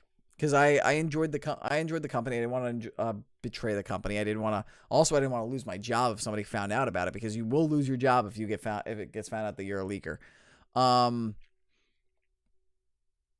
So I've never understood why people leak it, and sometimes there is also the possibility that sometimes maybe, and this isn't me speaking from experience because I don't know this for a fact, so don't take this as fact, but I wouldn't be surprised if WWE purposefully puts out false information as leaks in order to fool people. I think I remember them doing it before, where false information was put out, and reports were put out, and there was no way those reports were true, and it was kind of meant, and I feel like it was kind of meant to get at throw the dirt sheets off, throw the wrestling press off, so that way leaks wouldn't happen. Again, this is me speculating. I could be misremembering all of this, but I can understand why the WWE would do that. You want to throw them off the trail. You don't want your storylines. You don't want this backstage stuff getting out. So, and me personally, though we do report on leaks and whatnot, it all depends on where the source is coming from, how serious the story is, and stuff like that. So sometimes things will slip through the cracks like that.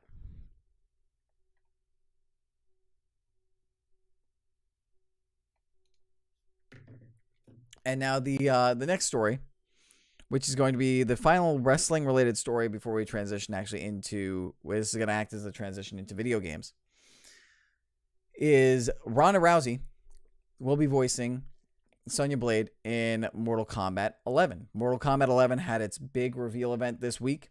Lots of influencers, lots of people that I know through as influencers were there. Actually, WWE's own Kofi Kingston, Xavier Woods, and Zelina Vega were all there in cosplay.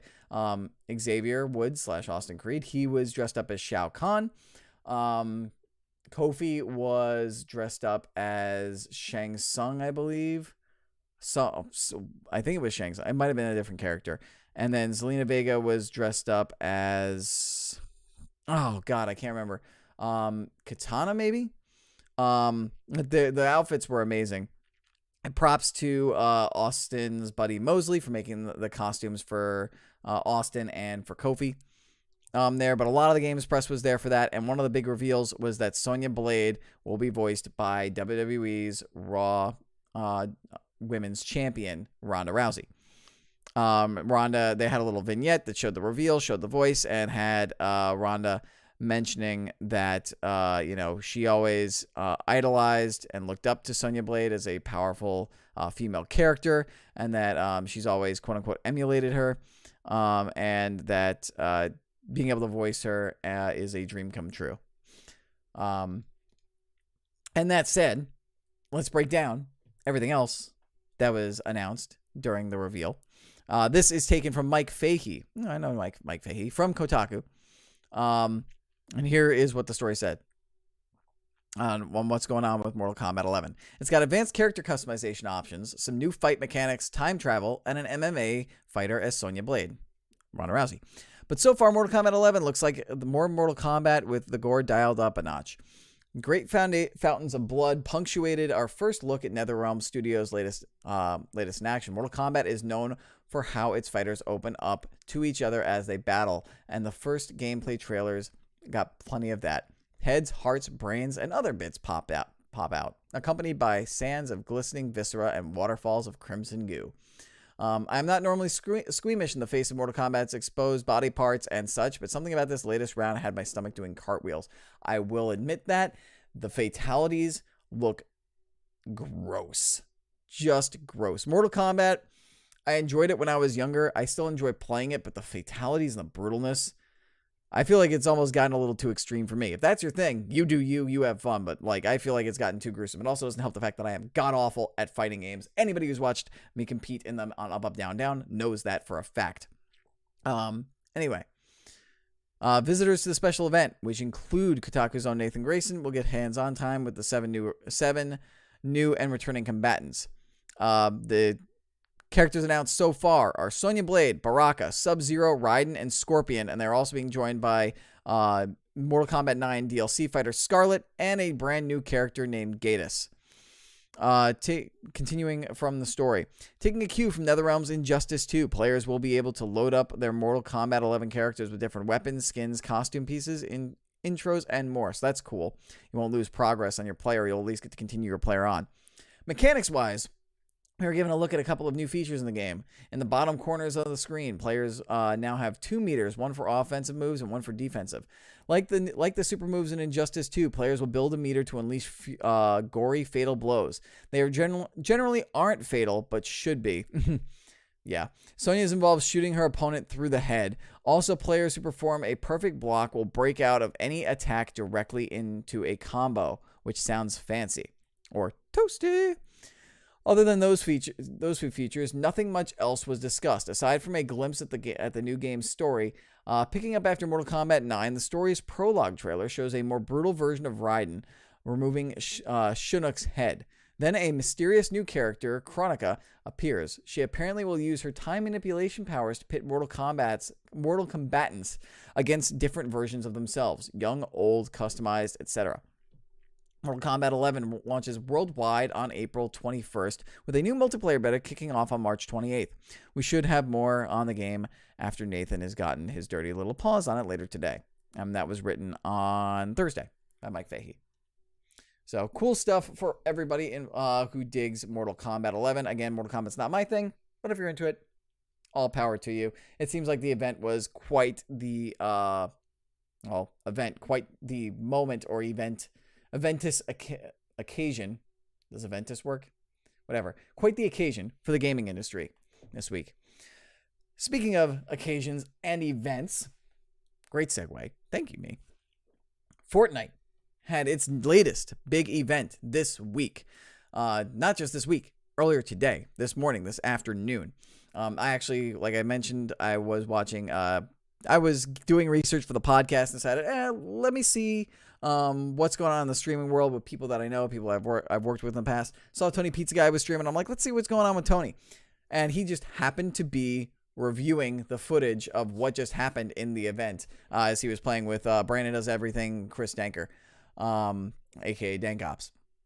So basically what happened was now the Fortnite map is completely covered in snow, which is cool. I dig that. As an ice storm has hit the island after the Ice King, I believe it is, Ice King, Winter King, basically broke out of a ball he was encased in over Polar Peak and just unleashed the storm over the island.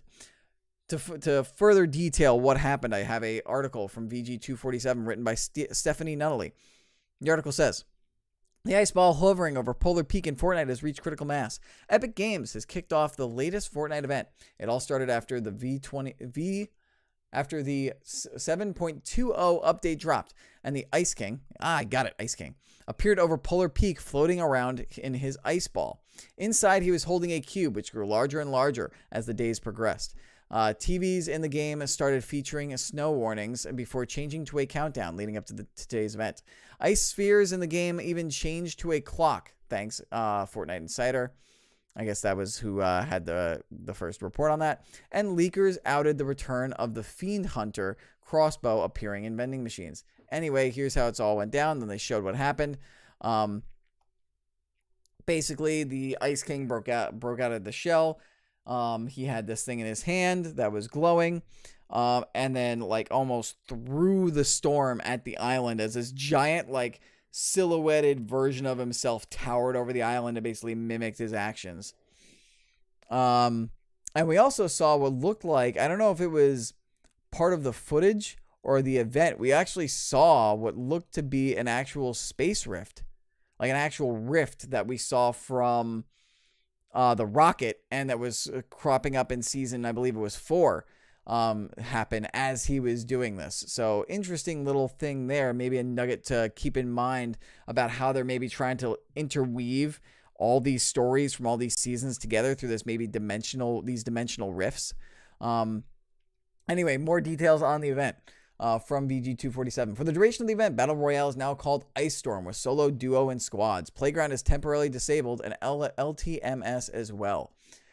And some ice zombies have been added for good measure. These Ice Legion denizens are the main focus of Ice Storm challenges. You will also notice upon logging in that the map is full of snow, as this in-game screenshot Lauren cap below shows. And it shows an image of the map all snowy, which is nice. I kind of like it. It looks cool.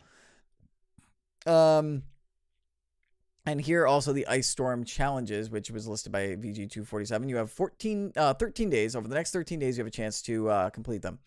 Destroy 250 Ice Fiends for 500 XP. Deal 5,000 damage with explosive weapons to the Ice Legion, 500 XP. Deal damage to the Ice Legion in a single match. Deal damage with assault rifles or pistols to the Ice Legion. Deal damage with shotguns or SMGs to the Ice Legion. And destroy an Ice Shard in different matches. And then they say, when you complete 6 Ice Storm challenges, you'll earn a blue metallic rare wrap. Complete all 13, you'll earn the Winter's Throne rare glider. We'll have more on this as it happens and all that stuff. Yeah, they'll report more as more stuff comes out. But yeah, again, Epic Games keeps killing it with their events. Say what you will about Fortnite. I kind of still enjoy Fortnite, even though I haven't touched it in a while. I still enjoy seeing what they're doing. I wasn't a big fan of the whole planes thing, even though I never tried it out. But I still think that what they're doing with their world building and their events and timing it for people to act and having it play out as people play is fun. I still get a kick out of the game, even though it can't build worth a damn. I think this is just awesome. And I'm excited to, it makes me kind of want to jump into this ice storm mode and play around with the map all covered in ice and just see what it's like. And I'm excited to see what else is going to come from Fortnite's story going forward. I'm going to take a swig of water, and then we're going to get to the other big story in gaming, which is that EA, good old EA, has canceled yet another Star Wars game. The report from Jason Schreier on Kotaku says, and this will have updates on the bottom, Electronic Arts has canceled its open-world Star Wars game, according to 3 people familiar with goings-on at the company. The game, announced alongside the shutdown of Visceral Games back in 2017, had been in development at EA's office in Vancouver. EA Vancouver, a large studio that mostly handles support for a variety of the publisher's games, including FIFA and Battlefront, has been working on this open-world Star Wars game since October 2017, when EA closed Visceral Games. Until then, Visceral, best known for its popular Dead Space horror series, was developing its own Star Wars game. That project, codenamed Ragtag, was a linear action-adventure game directed by Uncharted director Amy Hennig. EA Vancouver had been assisting on the project, and when EA closed Visceral Games on October 17, 2017, the Vancouver studio took it over. But it wouldn't be accurate to say that EA Vancouver Star Wars was the same game as Ragtag. When EA Vancouver took over, it rebooted the Star Wars project entirely, keeping some of the art assets, but transforming it into an open-world game. Now that the project is canceled, too. EA hadn't shown any of EA Vancouver's open world Star Wars game publicly, but the publisher talked about it when it announced Visceral's demise. It has become clear, this is a quote from EA, regarding the shift. It has become clear that to deliver an experience that players will want to come back to and enjoy for a long time to come, we need to pivot the design, the company said at the time. A development team from across EA Worldwide Studios will take over development of this game, led by a team from EA Vancouver that has already been working on the project. In June 2018, EA announced that it had expanded its Motive studio, previously a single office in Montreal led by industry veteran Jade Raymond, to a Vancouver location as well. That one would also be located in the publisher's large office in Burnaby, British Columbia, as a division of EA Vancouver. On October 22nd, 2018, EA announced that it had installed executive Samantha Ryan to oversee Motive. Subsequently, Raymond left the company. It's not clear whether EA Vancouver's next new game will be, or what their next new game will be. We've heard it might be different from be a different Star Wars project. Respawn, the Los Angeles-based studio responsible for Titanfall, is also making a Star Wars game titled Jedi Fallen Order. That game is currently scheduled for fall of 2019, if it does see the light of day. And then we've got a pair of updates. The first one was from 10:17 p.m. that same day that the first initial report was made. Since the publication of this article, I've talked to several more people familiar with EA Vancouver's now canceled open world Star Wars game. The project, which was codenamed Orca, was very early in development, but would involve playing as a scoundrel or bounty hunter who could explore various open world planets and work with different factions across the Star Wars universe. When EA's top decision makers looked at their roadmap for the next few years, they decided that they needed something earlier than the planned release date for Orca, according to 2 people familiar with what happened. So they canceled Orca in favor of a smaller scale Star Wars project that's now aimed for much sooner, likely late 2020, which also happens to be around the time that I've heard next-gen consoles will launch. Might be a bit earlier, might be a bit later. From what I've heard, the next-gen plans are definitely still in flux. To EA's credit, Jason writes, those people said the publisher did not lay anyone off as part of this transition. This news comes at a time of cost-cutting across the industry at major publishers, including both EA and Activision. As we reported, some of the studios also hope that Orca might be restarted after this new project is finished. And then there was a statement and a second update. The day after the publication of the story, EA sent over the following statement to Kotaku, saying, there's been speculation overnight about one of our Star Wars projects. As a natural part of the creative process, the great work by our team in Vancouver continues and will evolve into future Star Wars content and games. We're fully committed to making more Star Wars games. We're very excited about Star Wars Jedi Fallen Order from Respawn, and we'll share more about our new projects when the time is right. Basically a whole lot of not saying anything, but kind of by saying nothing, confirming that they did cancel this project and move them on to another project. So I made a tweet about this saying, let's sum up and review this contract signed in 2013 by Disney to give EA the exclusive rights. They have had 5 years to make Star Wars video games. They have made 2 total, 2 Battlefront games. Neither one was critically well received. One, players said was fun to play, but because of the lack of depth, ran out of being failed to be interesting in the long term. The second one was critically and publicly panned because of its shameless use of microtransactions and pay-to-play mentality. Those are the only 2 games that have launched in these 5 years. None of them have been critical and commercial blowout successes. What the hell is EA doing with the Star Wars license? Star Wars should be like a golden goose license for you to be able to create content. 10, 15 years ago was a golden age for Star Wars games. There was at least 1 or 2 Star Wars games coming out every single year. And now EA can barely get 1 out every 2 years. What the hell is going on with EA? How could they have mishandled and bungled this opportunity so poorly? And the fact that they, whether it is they gave the wrong projects to the wrong studios, or they were impatient, or maybe they wanted to focus on multiplayer. Because think about it, when they first shuttered Visceral, it was believed that they didn't think that story-based games were successful anymore, and they had to go all multiplayer. And then look what happened over the next year. Battlefront 2, multiplayer only, microtransaction heavy, destroyed by people. It made people hate EA so much, and made EA and the Star Wars brand look so bad that Disney had to get in touch with EA and be like, y'all got to fix this, because this is not a good look at all, and we don't like this. And then since then, some of the best games and top selling games that have come out last year, God of War, Marvel Spider-Man, Red Dead Redemption 2, all story-based single-player games. So EA's got a lot of egg on their face. Maybe they realized it. Maybe that's why they decided that they got to change this open world thing. But it seems like now they feel like, oh crap, we're running out of time. We need to get these games out quicker before our license runs out. And maybe now they're trying to speed it. Hopefully that doesn't affect the quality of whatever this new project that Orca is going to morph into becomes.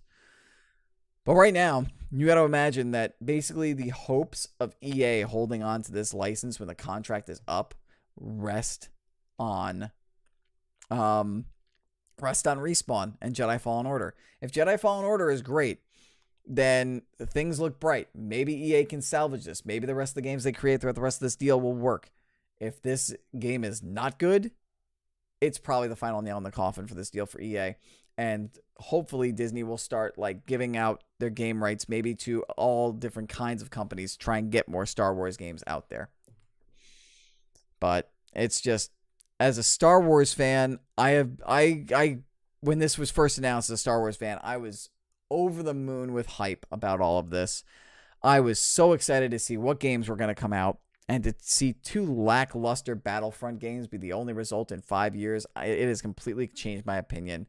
And I want Fallen Order to be great, but when this deal's over, I want EA to have little, if not anything, to do with Star Wars after this. I really want to see maybe bring back LucasArts from Lucasfilm, or have some sort of creative team that hands out the license non-exclusively to different developers, because this did not work. It's not working, and it's a shame. I have been incredibly disappointed by what EA has failed to do with the EA license. I would say has done, but they haven't really done much, so I would say failed to do. And then as we move on to other stuff, got some more stories in here. The Division 2, we got some new information on the Division 2. We got some stuff on the story. We got some stuff on the Dark Zones and organized PvP as well. The story trailer showed that the Division agents that you will play as, I believe it will be possibly their same character from New York, and you've come from New York to the capital. The disease has, for the most part, come and gone, and now you're dealing with the fallout of society after everything's gone to hell from the breakout of the disease. And it's believed that there is a civil war basically going on in Washington, D.C. taking information from VG247 as written by, again, Stephanie Nunnally. The information we got out of the story trailer and everything, we also got beta information. Private beta for pre-order. People who pre-order will be February 7th to the 10th. If you didn't pre-order, you still have a chance of getting in. Just sign up to be one of the lucky chosen. So I might sign up. I enjoyed The Division. Played the hell out of it, got to the Dark Zone, hit a wall of endgame content, and then just never went back. And then by the time they came out with all this extra stuff, you kind of needed a group of people to play with, and all my friends had moved on.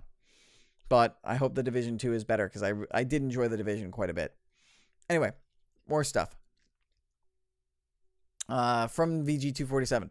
This new trailer for The Division 2 follows on from various gameplay reveals since the Microsoft E3 2018 presentation. This one provides a background on the storyline you'll be presented with in-game. The first game was set in New York City. This one is taking place in the U.S. Capitol. Players will come into contact with 3 enemy factions.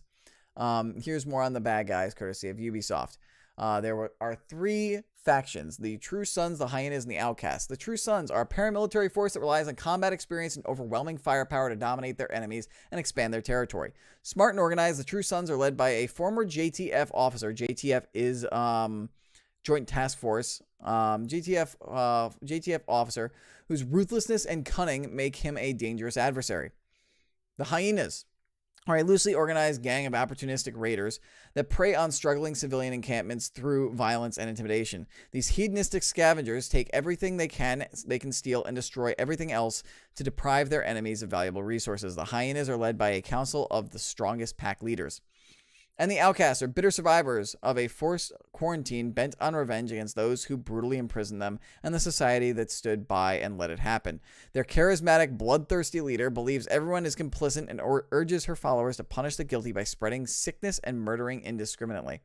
Releasing in March, The Division 2 features new specializations, a better loadout menu, the addition of settlements, 8-player raids, looting, quality of life improvements, and much more. And in addition to that, Ubisoft also announced information on the Dark Zones and the organized PvP. This is coming from the Ubisoft website. The Division 2 is coming on March 15th and launching with 2 major avenues for multiplayer. First, the Dark Zone, or rather Dark Zones. There are 3 of these lawless and lucrative hybrid PvE/PvP areas where players can hunt and be hunted by enemy factions and other players. Each claims its own unique neighborhood of Washington, D.C., and each has its own stories to tell. The gameplay dynamics are evolving as well, giving you more ways to go rogue and more opportunities to earn valuable loot. The second multiplayer destination is Conflict, where players will face off in a fierce organized PvP firefights. We've played both, and here's what we've learned so far. That's coming from the Ubisoft blog. Of course they've played both, I would imagine. I would hope they would. Crime pays.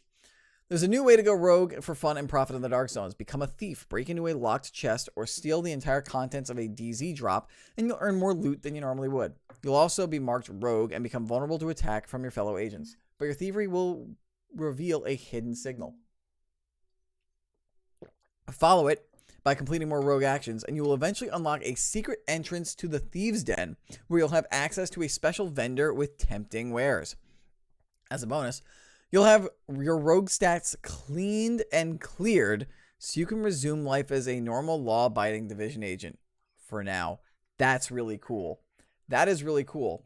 You can try to steal stuff, and then it's a game of evading other rogues while still doing thievery stuff, and then it's basically a race against time, seeing if you can steal enough stuff to get access to the Thieves' Den, get some really cool loot, sell what you've stolen, and get everything erased and go back to normal. That's kind of really cool. I like that. Clean loot. Some of the gear you loot in the Dark Zones will be contaminated. In the original Division, all loot was contaminated, so you had to do it via drop zone. That was one of the problems, because people would grind and grind and grind and never get any items out because they would always get attacked and killed by other agents in Dark Zones. So they're changing that up. In order to equip it or sell it for this contaminated stuff, you'll need to head to designated areas, signal for extraction, and wait for the helicopter to arrive. Secure your loot to the rope, and then protect it until the helicopter flies away. Extractions are a tempting target for other players looking to go rogue and rob their fellow agents, so securing your contaminated loot is always a little bit risky. However, in the Division 2, some of the loot we will find in the DZ will be clean. That means you can equip it equip it whenever you like, and you can't lose it if you die. So your DZ runs will be that much more lucrative. That's a huge, big change to the Dark Zones. Makes it a lot better. Normalization. If a player with powerful gear rolls up on a player with weaker gear, the results could be messy. That's where normalization comes in. In the Division 2, the most Dark Zones will be normalized, which means all gear and weapon stats are brought within a narrow range, ensuring no one totally outclasses anyone else. That's another huge thing. That's big too. So while you can still take your prey down quickly with a clever ambush, you now have a better chance to react, survive, and decide whether to engage or retreat. That's also a huge, huge improvement. Occupied Dark Zones. Most Dark Zones will be normalized, but some will not. Once you reach the endgame, Dark Zones will start becoming occupied for set periods of time. An occupied Dark Zone is not normalized, so every ounce of juice you can squeeze out of your gear will give you an edge. Furthermore, there are no icons to tell you who's rogue and who isn't, and friendly fire isn't always on. Really makes you wonder what sort of loot is in store for players willing to brave those conditions. Shades of Rogue. Take the short quiz to discover how rogue you are, and then there's all this different questions. Knowing the 4 Dark Zone states is essential to living your best Dark Zone life, as is known how to clear your rogue status. Visiting the Thieves' Den, dying and respawning, hacking a manhunt terminal, or letting your timer expire without performing rogue actions are reliable ways to get clean. If you want to double down, though, you can sabotage the manhunt terminal. This will make your manhunt more difficult, but also more rewarding. Just remember, you'll still have to find and access another terminal to lose the manhunt and get your loot. Ease into it. If you're having visions of getting jumped by other players immediately upon entering the Dark Zone because you have PTSD from the Division 1, my words, not theirs, fear not. Your first visit to a Dark Zone will be a PvE mission, so you'll only have enemy factions to worry about. These missions will give you a chance to learn how the Dark Zone turns dark and how to get to know the lay of the land. For example, one of these DZs began as a depot for shipments of military gear, so be on the lookout for ways to use shipping containers and rail cars to your advantage. Keep an eye on the vegetation as well. Washington, D.C. is pretty overgrown these days, and the tall grass can obscure your position while you and your teammates stalk your prey. And finally, information on organized PvP. If you want to get right into firefights with your fellow agents, Conflict is the place to do it. This is where you'll find organized PvP with 3 custom-made maps and 2 modes at launch. Skirmish, a team deathmatch in which deaths deplete your team's respawn tickets, and Domination, a battle for control and strategic points. Basically 2 standard PvP modes in almost any video game. These fights will be normalized just like the Dark Zone and can be set up with skill-based matchmaking. The Conflict will have its own progression track and rewards, although the opportunity to scare the crap out of other players with explosive crossbow bolts is a reward unto itself. And the article finishes up. We're going to learn a lot more about the Division 2 and lead up to the March launch on March 15th on PS4, Xbox One, and PC. Pre-order now to guarantee access for the private beta or register at thedivisiongame.com/beta for a chance to get in. For more details on the Division 2, check out our previous coverage. SRB rated M. Division 2 is looking pretty good. From all that stuff, that all sounds like the right stuff, the stuff that you need to hear if you were somebody who played the original Division. It makes it sound like the Dark Zone, which is endgame content, is going to be a lot more inviting, not as harsh, not as stone-wally, and not as grindy. And with that, I have that last swig, I finished my water, so I got to barrel through these last things really quick and hope that my throat doesn't dry out for the rest of the show. Moving on. There's this movie that came out this week called Dragon Ball Super Broly. It was really good. I saw it. It was awesome. But that's not the only thing going on in the Dragon Ball world this week. Oh yeah, that's right. Dragon Ball Z has a new ARG game apparently. A new RPG game. ARPG. That works. Called Dragon Ball Game Project Z, an action RPG. V-Jump revealed that this game exists, that it will be happening, and that their March edition of the magazine will have a full-on blowout with information on the game. So just wanted to add that little bit in there. And then switching over, probably should have stuck with this because it's another Ubisoft thing before I switched over.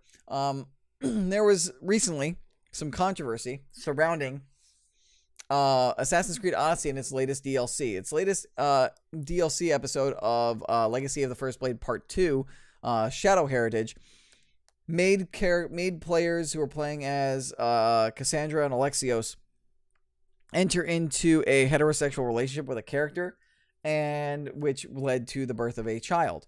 A lot of people were upset with that, specifically the LGBT community, because you can choose to have non-hetero relationships. So they believe that they felt betrayed. They felt that this was a rejection of their choices throughout the game. Ubisoft originally said that, once you see the rest of the story, it'll become clear what we meant, why we were trying to do this. They've since sent out another apology and a new update. This also coming from VG247 from Kirk McKeon. I hope I pronounced his name right. Anyway, the update says, Ubisoft has apologized for quote-unquote missing the mark with the DLC, Legacy of the First Blade Part 2, Shadow Heritage.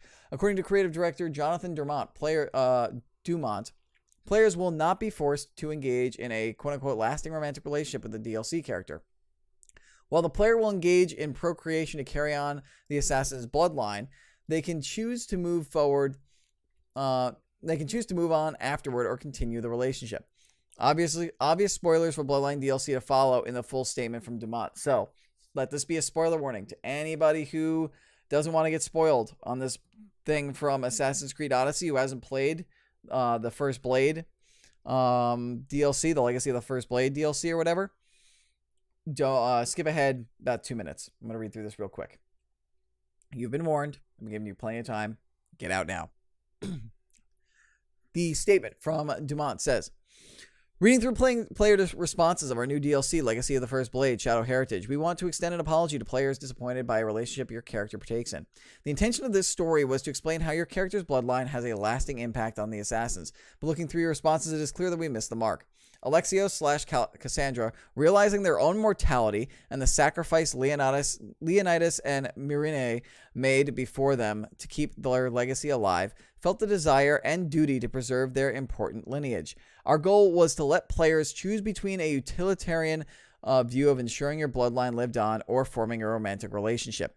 We attempted to distinguish between the two, but could have done this more carefully as we were walking a narrow line between role-playing choices and story. And the clarity and motivation for this decision was poorly executed. As you continue the adventure in the next episode of Bloodline, please know that you will not have to engage in a lasting romantic relationship if you do not desire. We have read your responses online and have taken them to heart. This has been a learning experience for us. Understanding how attached you feel to your Cassandra and your Alexios is humbling, and knowing we let you down is not something we take lightly. We'll work to do better and make sure the element of player choice in Assassin's Creed Odyssey carries through our DLC content, so you can stay true to your character, the character you have embodied throughout. So it sounds like it was an unfortunate misstep and misunderstanding. I understand what they're trying to say here.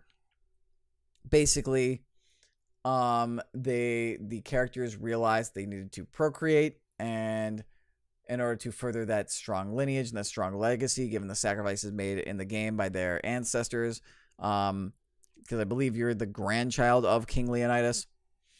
So basically, the part 3 of Legacy of the First Blade is going to allow you to decide whether, if you were a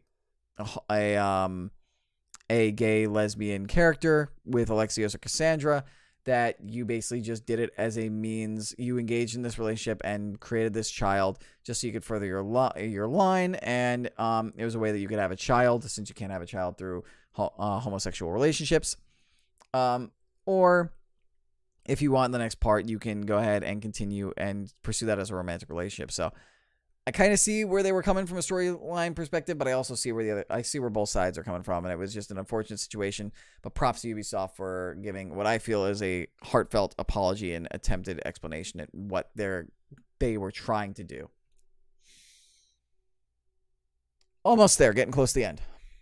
We have a new update regarding Destiny's independence and separation, Bungie's independence, separation from Activision, and what they are going to be doing with the franchise going forward. Luke Smith sent out a statement in the latest This Week at Bungie from on the Bungie website that says, "Hey everyone, I wanted to share 3 things on behalf of the Destiny team today. First, our sincere thanks to the people at Activision who've helped bring Destiny to our players. High Moon Studios for their wonderful collaboration on Forsaken, and Vicarious Visions who helped establish a Destiny community on PC. Working with us on Warmind, and who is currently readying their Destiny Swan Song with content that will appear in the upcoming season of Redacted. Next, in the short term, we're continuing to build the content we've promised for the annual pass. We've learned a lot from Black Armory that we will apply to future releases. Most notably that we'd like the beginning experience of the content drops to be a better point of convergence for the player base. In Black Armory, we set the power requirement for the first forge too high, and that meant it wasn't a great chance to jump into some new content. Duh. That's obvious. Glad they recognize it though. I continue. We want to find the line between new content that many players can play and aspirational content for players to progress toward.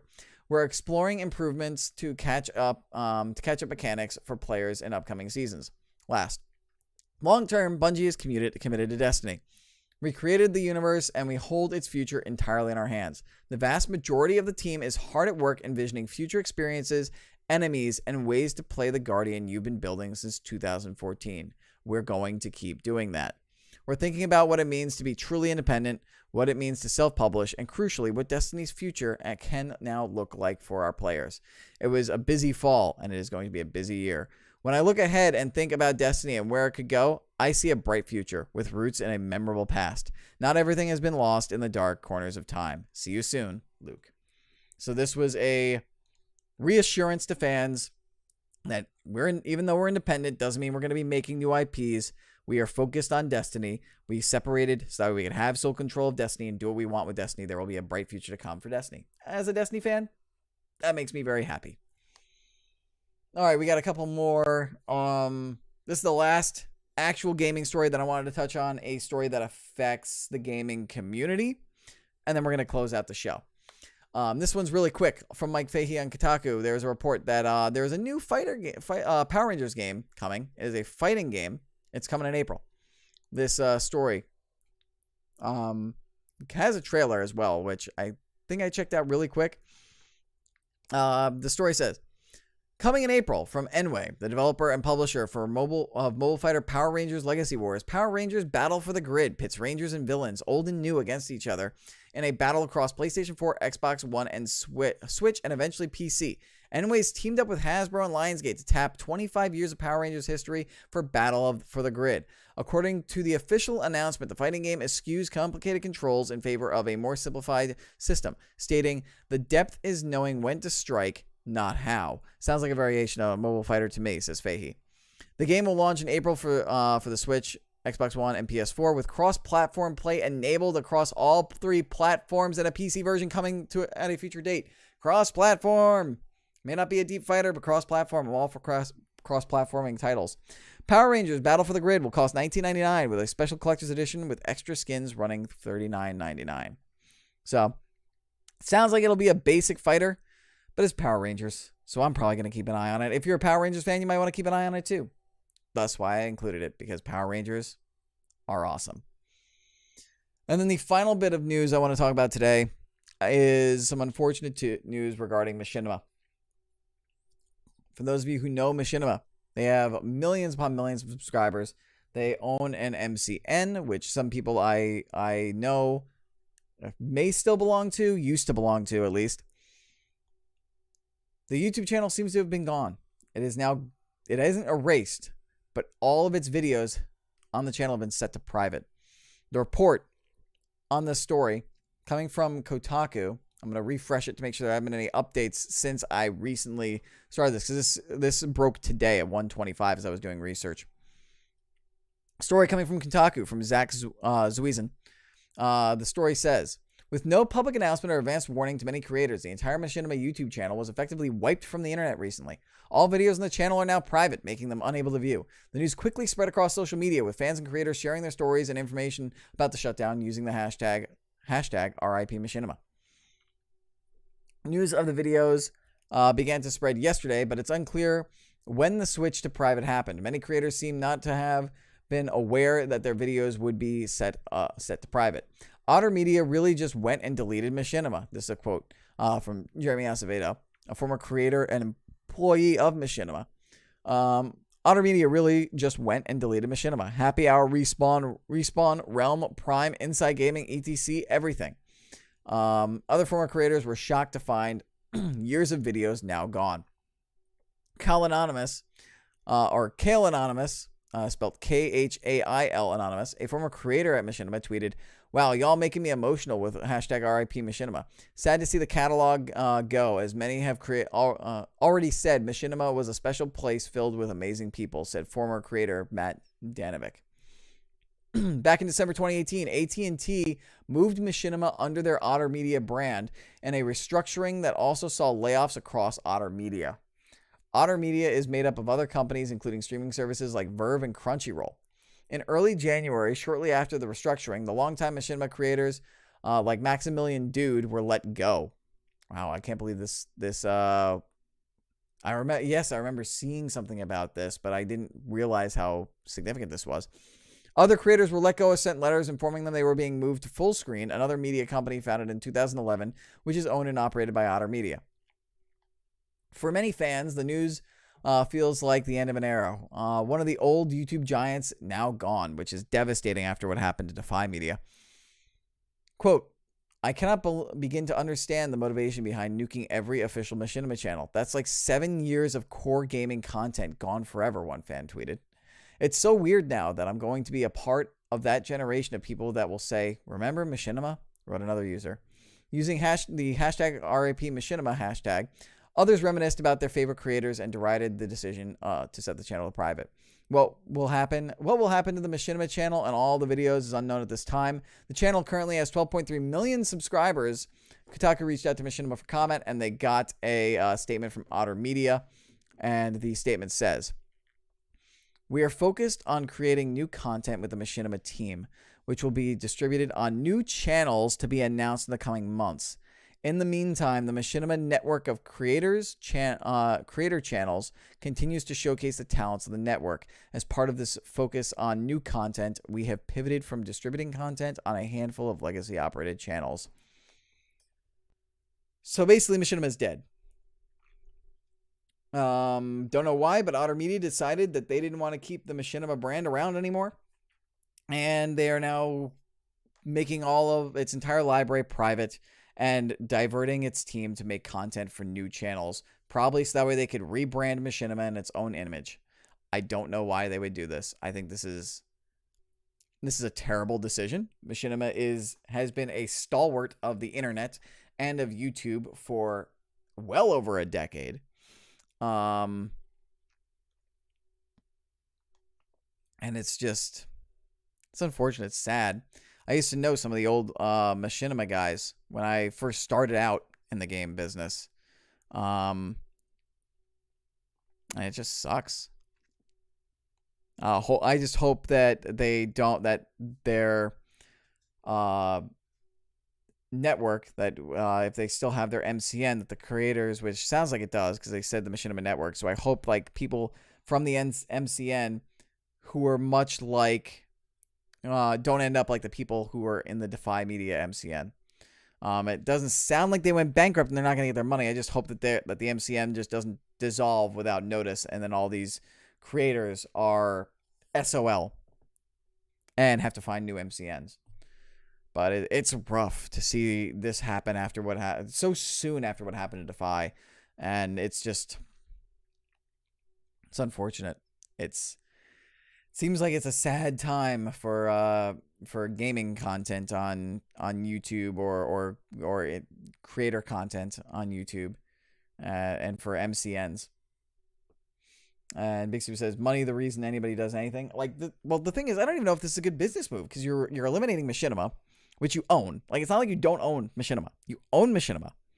Why would you rebrand it if it's a well-known brand? Unless you want to like change the brand, like change the direction of the brand, and you thought it would be better to just rebrand or relaunch with a new title. But I don't know. It's unfortunate. It's sad, but I know it's not officially game industry news, but they were a big stalwart of the gaming industry.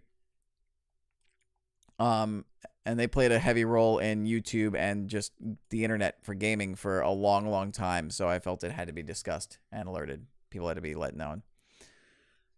And unfortunately with that, we will be ending the show. That will do it for episode number 75 of the Super Grapple Bros podcast. I hope I did a good job on this week's podcast by my lonesome. Do not forget, you can watch this podcast live on Twitch at twitch.tv/L_Murpho. Jump in onto the Twitch chat like Big Stupid did for this episode, and we will engage with you, chat with you, get involved in the conversation. You can also watch us back on VOD on Twitch as well as on YouTube at youtube.com/LMurphoReal. Be sure to like, subscribe, share, all that good stuff over there. If you want to listen to us, you can listen to us by searching Super Grapple Bros. We are available on numerous different podcast locations. You can find us on SoundCloud, Apple Podcasts, Spotify, Stitcher, Google Play. Lots of places. Just search Super Grapple Bros. Do not forget to rate, review, subscribe. We're still looking to be that officially rated and reviewed podcast on Apple Podcasts so we can more easily found and get more people involved. Do not forget as well about the Discord server. You can find it in the show notes on the audio version, on the channel page on Twitch, as well as in the video description on YouTube. Join the Discord server and you will get access to 2 channels in the server that are Super Grapple Bros related. One of which is the pay-per-view predictions, WWE pay-per-view predictions channel, where you can compare, make your own viewer predictions, compare them to myself and D-Murphs. If you beat myself or D-Murph or tie us in the predictions, you'll get shouted out in the following episode of the show. If you are the viewer who gets the most correct predictions, you will also get a shout-out. You can also give us feedback there. We have a feedback channel as well. Give us questions, concerns, comments, trivia, feedback, in things that we got wrong, anything. Go ahead and put that in there. You can also do that via email by sending an email to us, supergrapplebros@gmail.com. Last but not least, the Discord server is also used to announce whenever we go live via an announcements channel. I do that for all of my live streams on my personal YouTube, on my personal Twitch, both for my personal gameplay streams as well as Super Grapple Bros. And you can follow myself and D-Murph on Twitter, where we do the same. I am at L_Murpho. D-Murph is D-Murph_42. With all of that said, Big Stupid asked, any idea on a Rumble watch party? No, unfortunately. I tried to get in touch with D-Murph.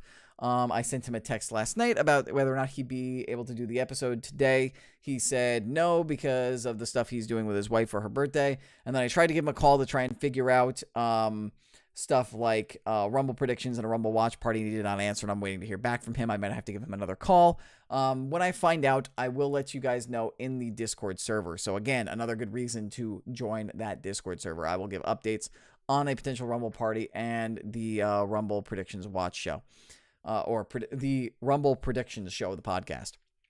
And thank you all so much again for watching. This has been episode 75 of the Super Grapple Bros podcast. Before I leave, we've got our kayfabe news headline or article, more so headline, of the episode.